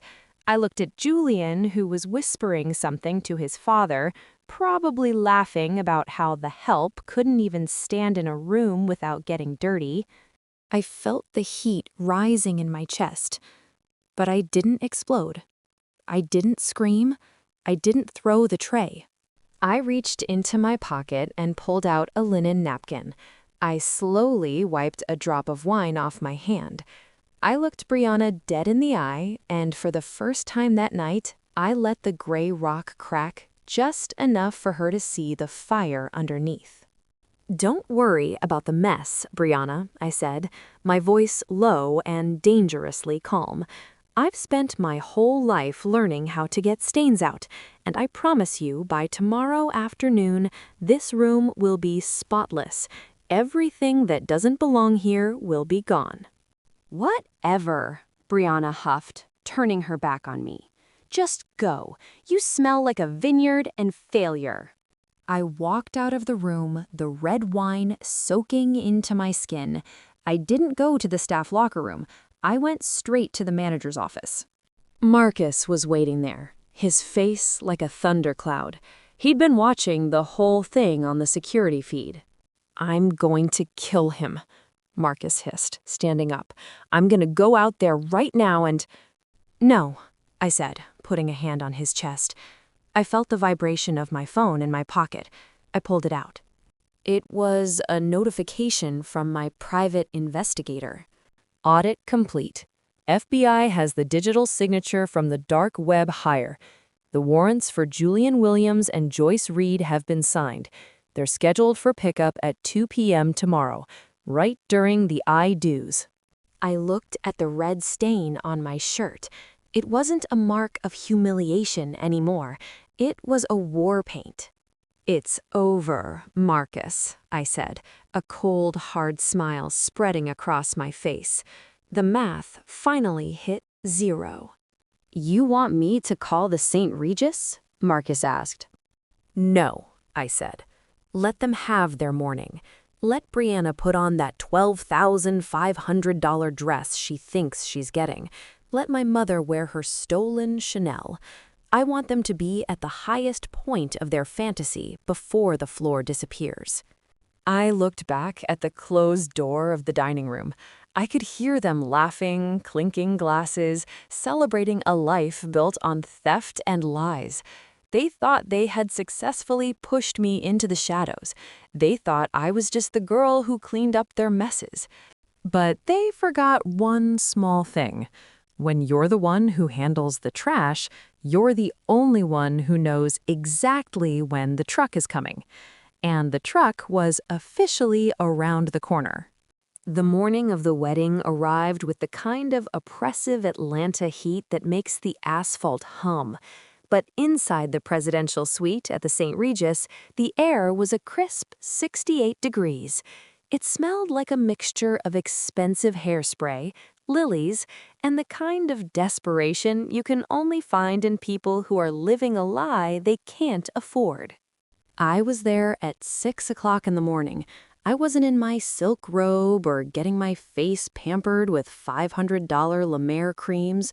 No, I was in my black and white server's vest, carrying a heavy silver tray loaded with $3,000 worth of breakfast pastries and 4 bottles of Bollinger champagne that cost $250 each. "Put those over there, Naya, and don't trip over the cord," Brianna barked. She was sitting in a chair, surrounded by a glam squad that cost $7,500 for the morning session alone. "I can't believe you're still wearing those same boots from last night. Didn't the wine stain them?" "I cleaned them," I said, my voice as flat as a leveler. I set the tray down on a marble table that was already covered in Chanel makeup towelettes and discarded tissue. My mother, Joyce, was standing by the floor-to-ceiling window, holding a glass of mimosa like it was a scepter. She was wearing a silk kimono that cost $1,200, another gift from Julian's imaginary offshore accounts. "Don't mind her, Brianna," Joyce said, looking at me with a sneer. "Some people are just comfortable in the dirt. Naya, after you finish with the breakfast, I need you to go down to the ballroom and make sure the 5-tier cake hasn't tilted. That thing cost $4,800, and if I see one crack in the fondant, I'm holding you personally responsible." "I'll check it, Mom," I said. I walked over to the massive 65-inch television mounted on the wall. I accidentally leaned against the remote on the counter, turning it on. The volume was low, but the bright red breaking news banner on Channel 5 caught Brianna's eye. "Ugh, turn that up," Brianna said, checking her reflection in a hand mirror. "I want to see if there's any traffic news. I don't want the guests getting stuck on the I-85. Julian's parents are bringing the bishop, and he hates being late." I turned up the volume. The news anchor, a woman I'd personally invited to the hospital the day before, was standing in front of the new medical wing. In a stunning turn of events this morning, Atlanta Metropolitan Hospital has announced the largest private donation in its history. An anonymous donor has gifted $10 million to fully fund the new neonatal intensive care unit. The room went silent. The makeup artist stopped mid-stroke. Even Joyce turned away from the window. $10 million? Joyce whispered, her eyes wide. Who on earth has $10 million to just give away? That's old money behavior. That's probably one of those tech billionaires from Alpharetta. The news anchor continued, "The wing will be named the Hattie Mae Reid Neonatal Center in honor of a local nurse and HBCU administrator who dedicated 40 years of her life to the community. The hospital board tells us the donor wishes to remain anonymous, but a press conference is scheduled for 2 o'clock this afternoon to unveil the plaque." Brianna let out a loud, theatrical groan. "Hattie Mae Reid? Are you kidding me? Mom, isn't that Big Mama's name?" Joyce looked confused, her glass of champagne hovering near her mouth. "It is, but it's a common name, Brianna. There are probably 100 Hattie Mae Reids in Georgia. Besides, Big Mama didn't know anyone with $10 million. She barely knew anyone with 10,000. "It's so annoying," Brianna snapped, slapping her hand on the arm of the chair. 2 o'clock? That's the exact time I'm supposed to be walking down the aisle. Now all the local news is going to be focused on some anonymous hero instead of the wedding of the century. This person is literally stealing my spotlight, using my own grandmother's name. The audacity! I stood by the TV, watching them. The irony was so thick you could have cut it with a cake knife. They were sitting in a room they hadn't paid for, wearing clothes bought with stolen money, complaining that a $10 million charity gift was inconvenient for their brand. It's probably just some tax write-off, Joyce said, trying to soothe Brianna. Don't let it ruin your day, honey. By tonight, everyone will be talking about your $12,500 gown, not some hospital wing. $10 million. Imagine what we could do with that kind of cash. We wouldn't be worrying about technical issues with offshore accounts, that's for sure. Speaking of Julian, Brianna said, her voice dropping, did he get that $50,000 transfer sorted? The hotel manager was sniffing around again this morning, asking for the final verification of the wire. He's working on it, Joyce said, though I noticed her hand was shaking slightly. He said he found a specialist to help him access the estate dividend. He'll have it cleared by the time the reception starts. Don't worry about the money, Brianna. Focus on your face. I looked at the clock. It was 9:15.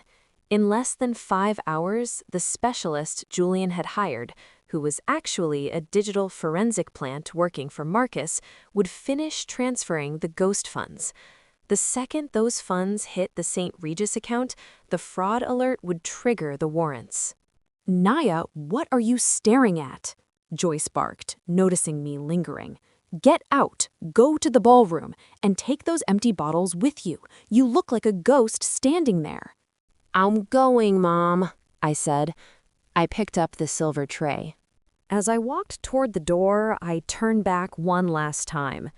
You know, Big Mama always said that the truth has a way of coming out in the wash, no matter how much bleach you use. Big Mama was a simple woman with simple sayings, Brianna said, closing her eyes so the artist could apply a $200 set of mink lashes. We're living a different life now, Nia, a life you'll never understand. Now shut the door on your way out. You're letting the expensive air escape.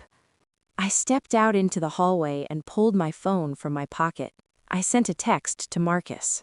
The bait is swallowed. They heard the news. They think it's a coincidence. Julian is currently trying to bypass the secondary security. Tell the FBI team to be in position by 1:45. Marcus replied instantly. We're ready. The press conference is set. The projector in the ballroom has been serviced by our team. You ready to be the hero or the villain? I smiled as I walked toward the elevator.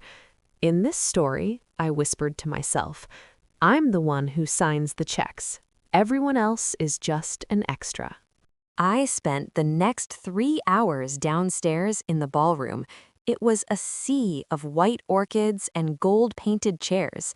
The florist was still working on the orchid wall, a $7,000 masterpiece that was currently being held together by hope and unpaid invoices.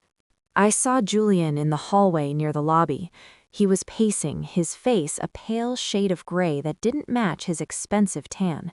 He was on the phone, his voice a frantic whisper. I don't care what the fee is. Just push the transfer through. I need the confirmation number for the hotel manager now. He looked up and saw me. For a second, I saw a flash of pure terror in his eyes, the look of a man who knows the water is rising. But then the narcissist took over. He straightened his $3,500 tuxedo jacket and sneered. Still here, Nia? Don't you have some trash to pick up? Just finished, Julian, I said, walking past him. I was just checking the ballroom. It looks expensive. I hope it's worth it. It's worth more than you'll ever make in a lifetime, he hissed. By tonight, I'll be a Reed. I'll have the house, the trust, and the reputation. And you'll still be the girl with the mop.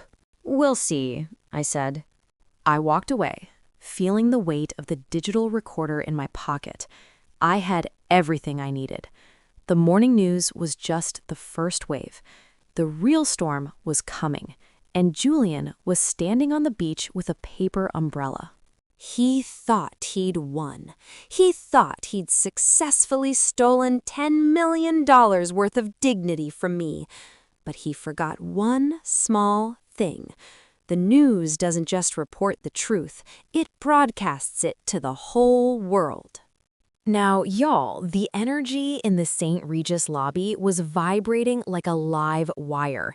It was almost 1:30 in the afternoon, and the air was thick with the scent of those $7,000 orchids and the kind of expensive perfume that makes your eyes water if you stand too close. The who's who of Atlanta was filing into the grand ballroom, people in $5,000 suits and hats that looked like they belonged at the Kentucky Derby. I was standing in a small service hallway just off the main lobby.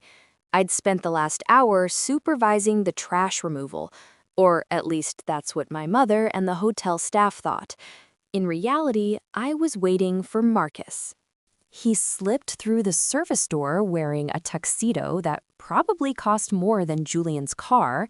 He handed me a garment bag that felt like it was filled with liquid gold. "Everything is set, Nia," Marcus whispered. "The FBI team is in the security room.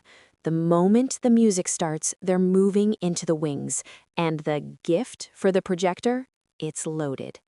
Did Julian get the money? I asked, unzipping the bag.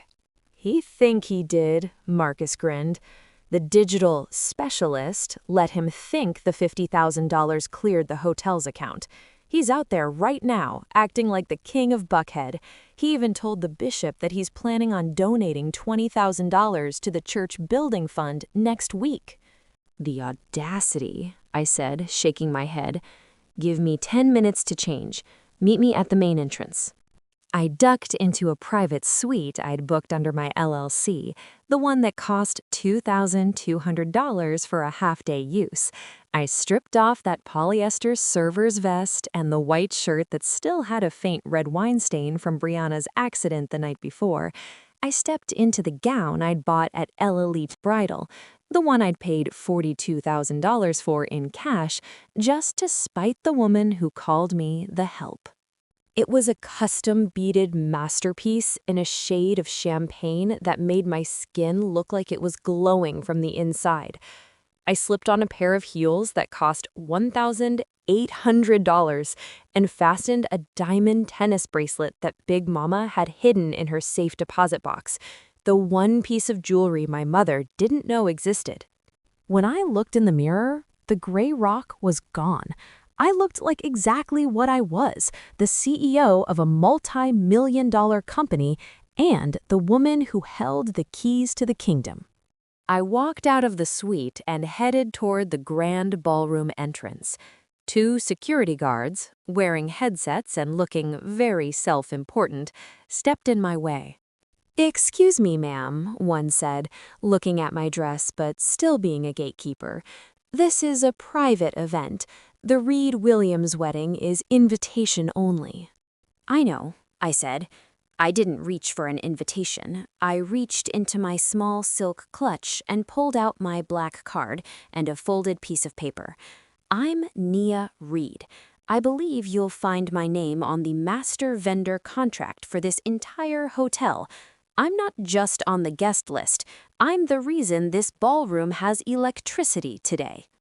The guard took the paper, his eyes darting over the legal header of Clean Slate Industrial and the signature of the St. Regis general manager. His face went pale. He stepped aside so fast he almost tripped over a decorative urn. "My apologies, Miss Reed. Please go right in." I pushed open the heavy oak doors. The music hadn't started yet, but the room was full. I saw Aunt Brenda in the 3rd row, fanning herself with a program. I saw the church mothers whispering about the $4,800 cake. And then I saw my mother. Joyce was standing near the front, wearing her $8,600 Chanel suit, looking around the room like she owned it. When she saw someone walking down the center aisle, she straightened her shoulders, ready to greet another prominent guest. Then she realized it was me. The look on her face was worth every penny I'd spent. Her jaw literally dropped, and the glass of champagne in her hand tilted dangerously. I didn't stop. I walked straight down the center of the room, my heels clicking against the marble floor like a countdown. "Nia, she hissed as I got close enough to smell the desperation on her. "What are you doing? Where did you get that dress? You're supposed to be in the kitchen." "The kitchen is closed, Mom," I said, my voice smooth and loud enough for the nearby rows to hear. I decided I didn't want to be the help today. I thought I'd come as the primary heir to the Reed estate instead. "You're going to ruin everything," Joyce whispered, her eyes darting to Julian's parents, who were watching us with confusion. "Get out of here! I don't care who you stole that dress from. You don't belong here."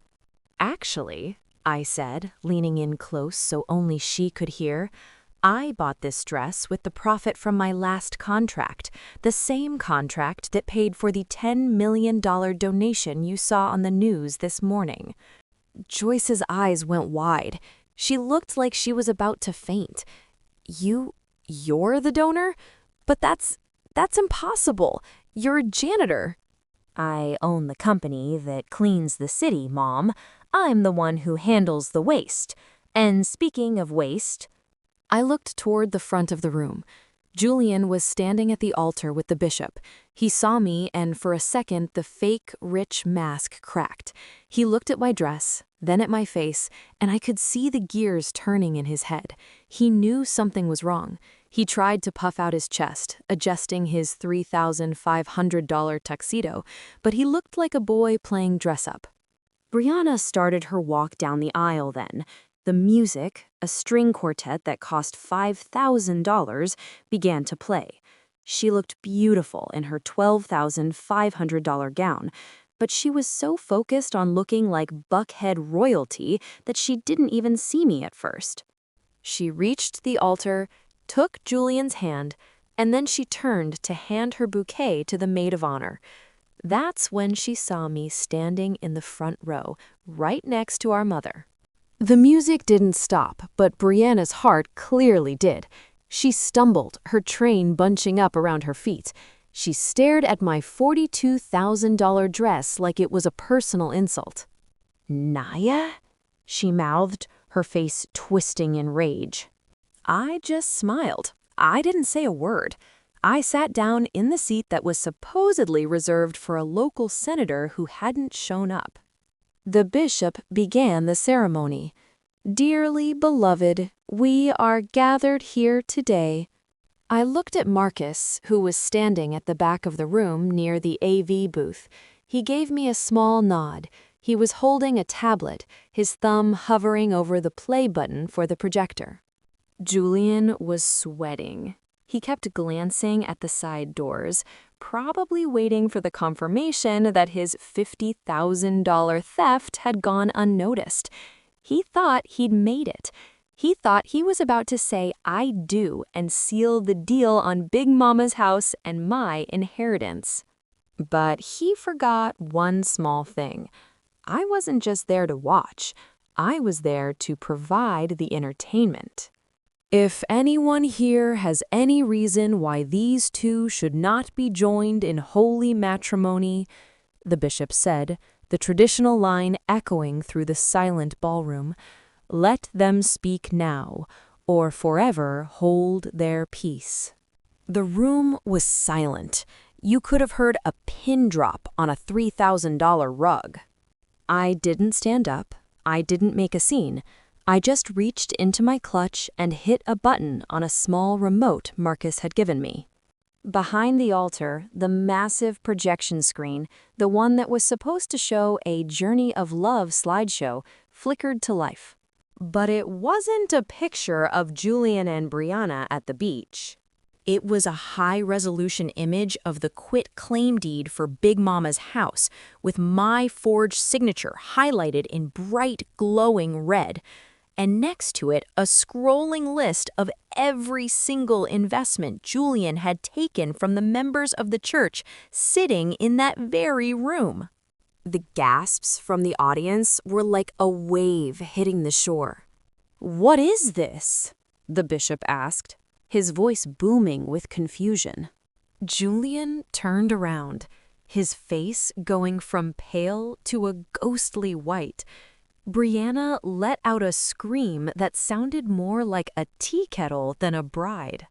"Turn it off!" Julian yelled, lunging toward the AV booth. "It's a mistake! It's a hack!" He thought he could just shut it down, but he forgot one small thing. I still had the keys to the safe, and I was just getting started with the reveal. Now, y'all, the St. Regis Ballroom went from a fairy tale wedding to a high-stakes crime scene in about 3 seconds flat. Julian was lunging toward the AV booth like a linebacker, his $3,500 tuxedo jacket bunching up at the shoulders, but Marcus had that system locked down tighter than Fort Knox. The screen didn't flicker, it didn't fade. Instead, the image of the forged quitclaim deed stayed right there, looming over the altar like a giant glowing receipts board. "Turn it off! I said turn it off!" Julian screamed, his voice cracking. He looked back at the crowd, his face a sweaty, mottled mess. "This is a prank! This is my bitter sister-in-law trying to ruin the most important day of our lives because she's got nothing but a mop and a dream." Brianna was shaking so hard her $12,500 lace sleeves were vibrating. She turned to me, her eyes filled with a kind of rage I've only seen in people who know their house of cards is falling. "Nia, you jealous bitch! How could you do this? At my wedding? In front of the bishop?" I didn't even stand up at first. I just sat there in my $42,000 champagne-colored gown, looking at them. I was the gray rock. I didn't need to scream. The screen was doing all the talking for me. "The math wasn't mathing, Brianna," I said, my voice carrying through the silent room thanks to the wireless mic Marcus had hidden in the flower arrangements. "You wanted to know why I was the help? I was the help because I was the only one cleaning up the trail of theft you and Julian left behind." The screen flickered again. Now it wasn't just the deed. A spreadsheet appeared. It looked like a professional audit, and at the top it read, "Julian Williams, Church Members Investment Ledger." A collective gasp went up from the left side of the room, the side where the church mothers and deacons were sitting. "Sister Martha?" I said, looking at the 82-year-old woman in the second row. "You see that $7,200 under consulting fees? That was the money Julian told you he was investing in a high-yield HBCU scholarship fund. It actually went to pay for the $3,000 floral arch you walked under today." Sister Martha stood up, her hand clutching her pearls. "Julian, is that true? That was my property tax money." "No, Martha, please," Julian pleaded, stepping off the altar. "It's a misunderstanding. The accounts are just in transition." "And, Deacon Rivers," I continued, my voice steady as a heartbeat, "that $15,000 you gave him for the ministry expansion, that paid for the 5-carat diamond ring on my sister's finger. It's a beautiful ring, isn't it? It's a shame it's evidence now." The room erupted. It wasn't just a wedding anymore, it was a riot in slow motion. People were standing up, shouting, looking at their phones, but the final blow was yet to come. "And just in case anyone thinks this is just about money," I said, hitting a button on my remote. The speakers, the ones Julian had spent $6,000 on just to have concert-quality sound, boomed to life. It was the recording I'd taken in the guest room at Big Mama's house. "The janitor just handed over $500 today, and I've already got the loan approval on the house. That's $240,000 hitting the account by Friday. That stupid girl has no idea. She's too busy scrubbing toilets to notice her name is on a deed she doesn't own anymore." Julian's voice was unmistakable. It was arrogant, cold, and dripping with contempt for the very family he was marrying into. I can't wait until this wedding is over and we can finally go no contact with her. She's an embarrassment to the brand. That was Brianna's voice, the golden child. The silence that followed was deafening. My mother, Joyce, looked like she'd been struck by lightning. She looked at Brianna, then at Julian, and then at the screen. Her $8,600 Chanel suit suddenly looked like cheap rags. She realized right then that the Buckhead royalty she'd been chasing was built on the bones of her own mother's estate and the pockets of her friends. "Julian?" Joyce whispered, her voice trembling. Did you forge Naya's name? Did you steal the house?" "Joyce, I did it for us," Julian shouted, his ego finally snapping. "I did it so we could have the life we deserved. Naya wasn't doing anything with that money. She's a janitor. She doesn't know what to do with $850,000 of equity. I was going to pay it back." "With what?" I asked, finally standing up. I walked toward the altar, the beads on my gown catching the light like 1,000 tiny stars. "With the $50,000 you just tried to steal from the ghost account this morning? The one that triggered a federal fraud alert at 10 o'clock? Julian froze. He looked toward the back of the ballroom. The heavy oak doors swung open. It wasn't more guests. It was 6 men and women in dark suits with FBI and state police emblazoned in yellow on their windbreakers. Leading them was Detective Miller, a woman who had been reviewing my files for the last 2 weeks. "Julian Williams?" Detective Miller's voice boomed over the crowd. "You are under arrest for grand larceny, identity theft, and securities fraud." Julian tried to run. He actually tried to bolt through the service entrance where I had been carrying trays just hours before. But Marcus was already there. He didn't even have to break a sweat. He just stepped into Julian's path and let the fake baller run right into him. Julian hit the floor, his Patek Philippe watch skittering across the marble like a discarded toy. "Careful with the suit, Julian," Marcus said, looking down at him with pure ice in his eyes.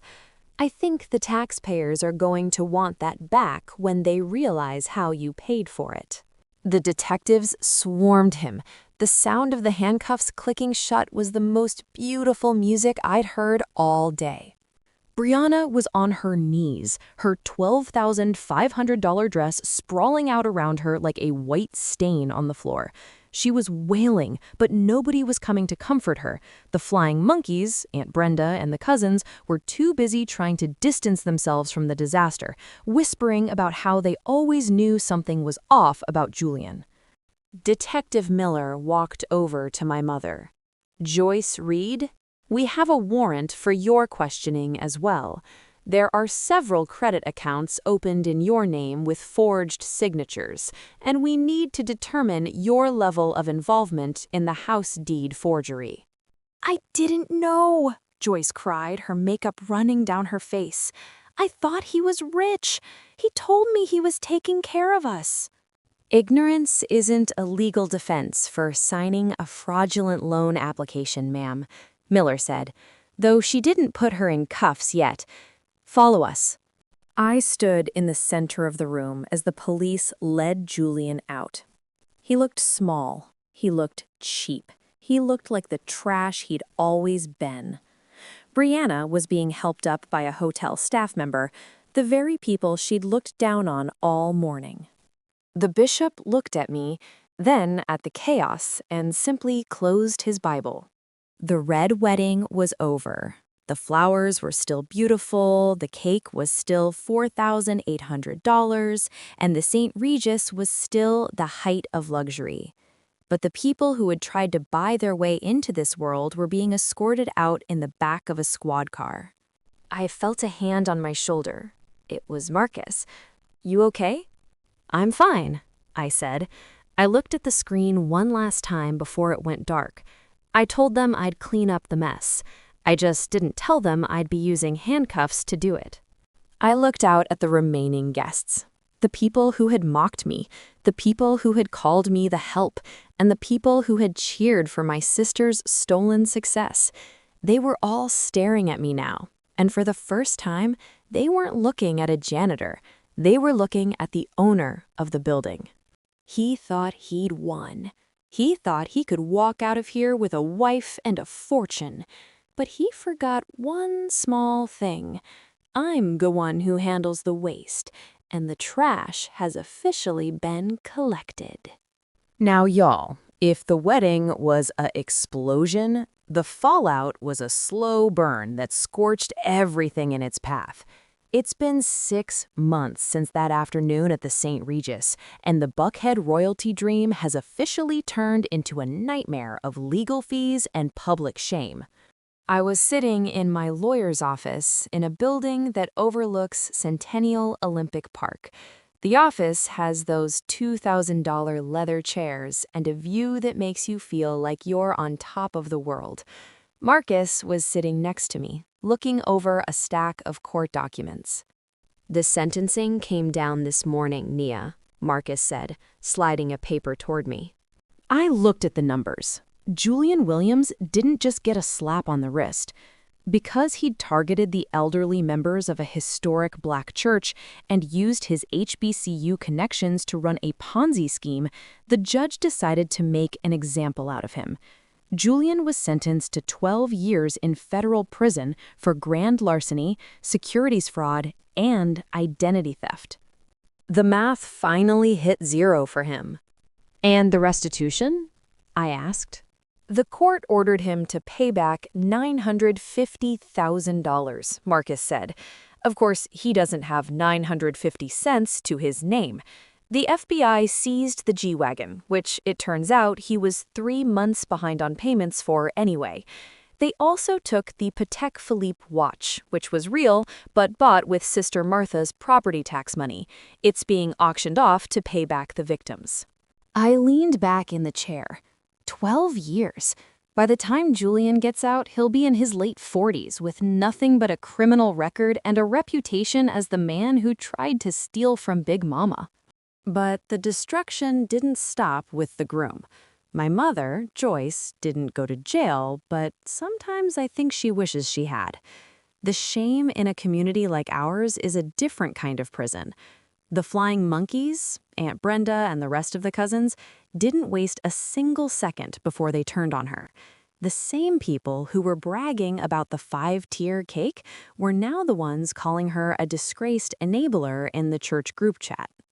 Joyce's credit score is currently sitting at 420, a total wreck.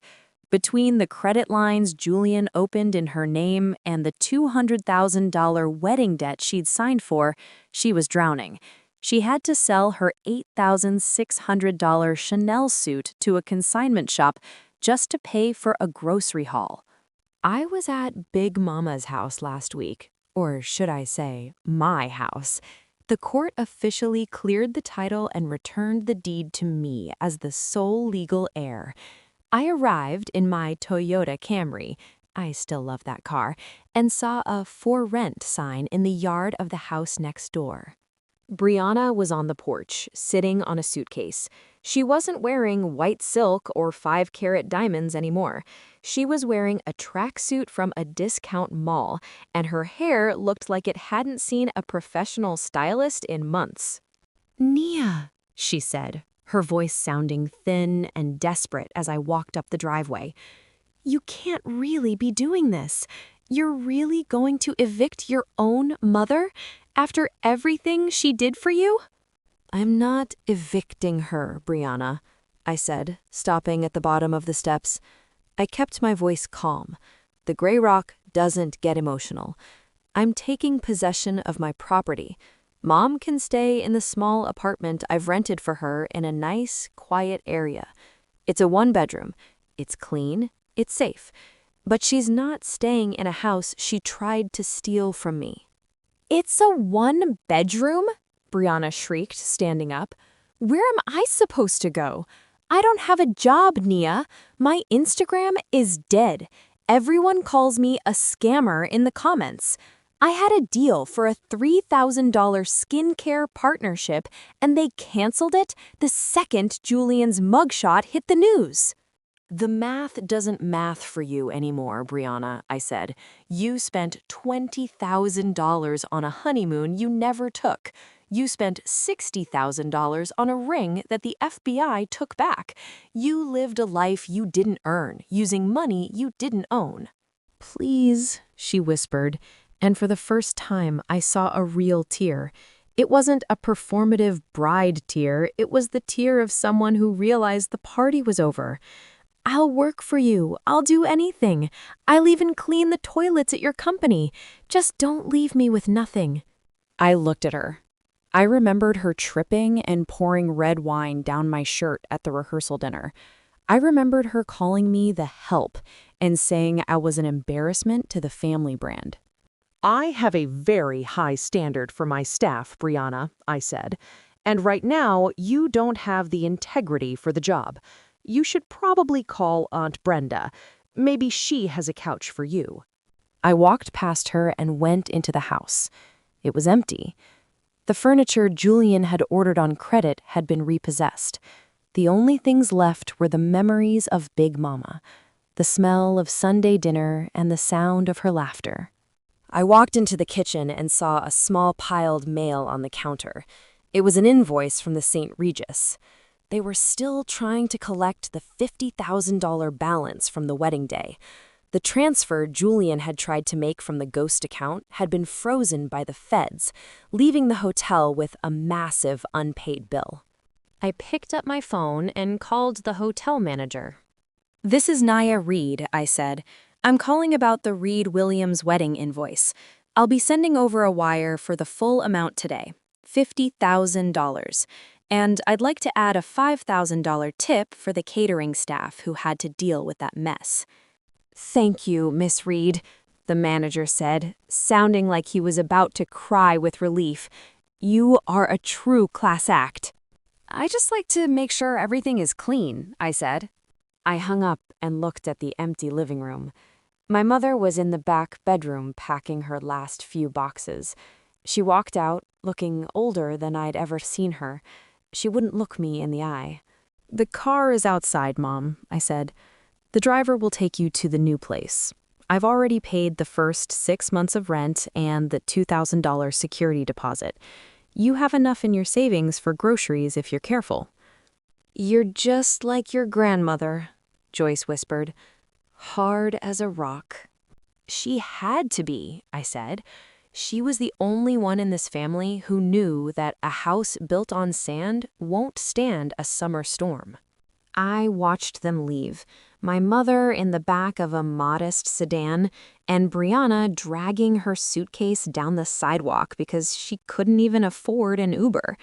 They were gone. The fake rich parasites were finally out of my life. I walked back into the center of the living room and took a deep breath. The air didn't smell like lilies or bleach anymore. It just smelled like peace. I pulled out my laptop and opened the portal for Clean Slate Industrial.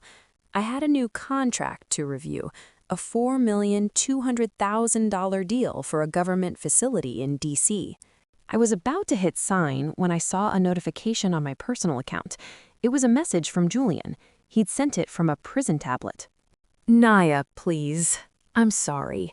Tell the DA I was under stress. Tell them about the offshore accounts. If you help me get my sentence reduced to 5 years, I'll tell you where the rest of the church money is."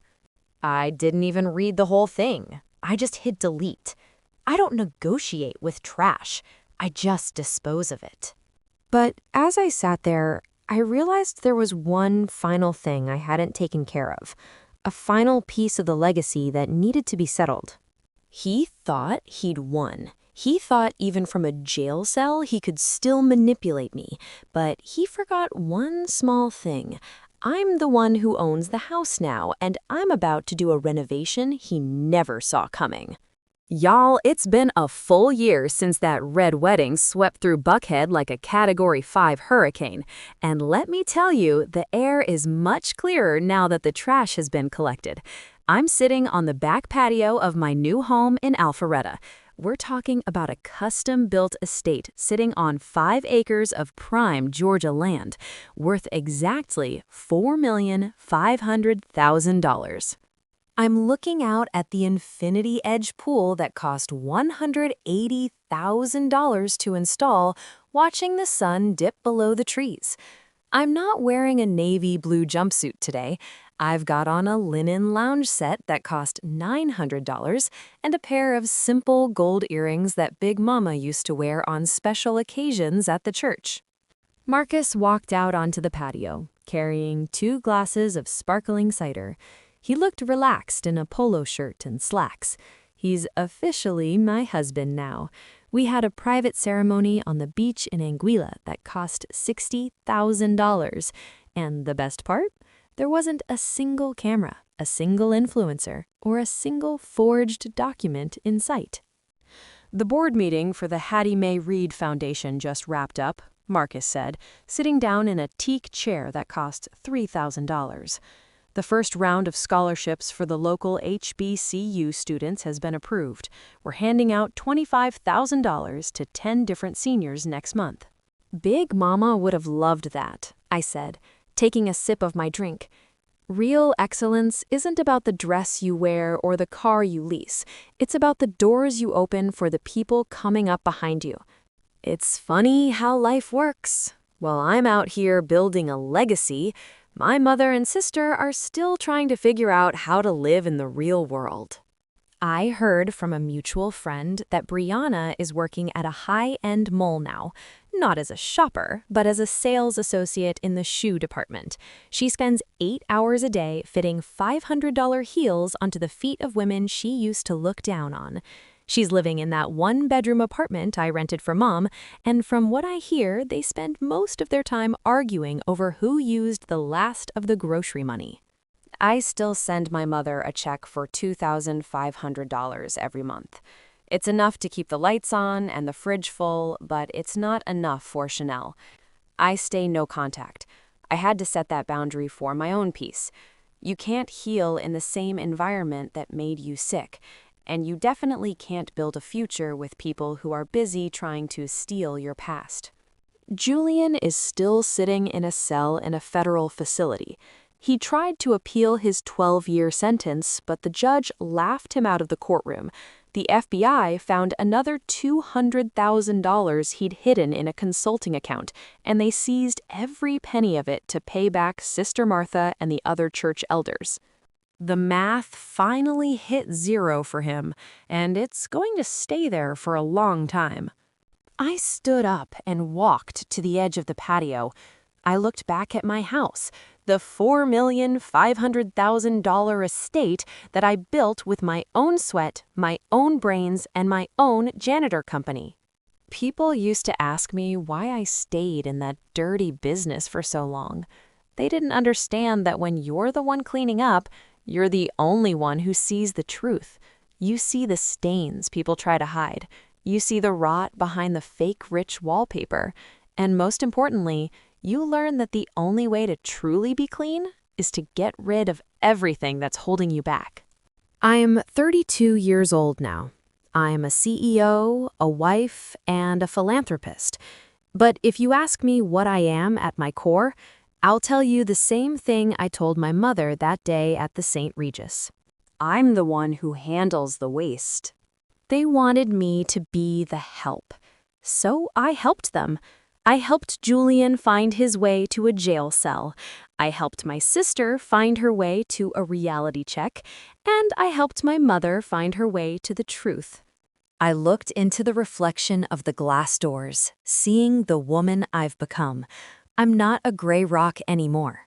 I'm a diamond, and diamonds are only made under the kind of pressure my family tried to use to break me. Ready to go inside? Marcus asked, standing up and reaching for my hand. We have that Sunday dinner with the foundation board members at 7. I'm ready, I said. I took one last look at the horizon. The story of the disposable daughter was over. The story of the Reid legacy was just beginning. They thought they'd won. They thought they could silence me with their designer labels and their buckhead attitudes. But they forgot one small thing. I wasn't just the girl holding the mop. I was the one who owned the floor, the walls, and the entire building. And honey, the building has never looked cleaner.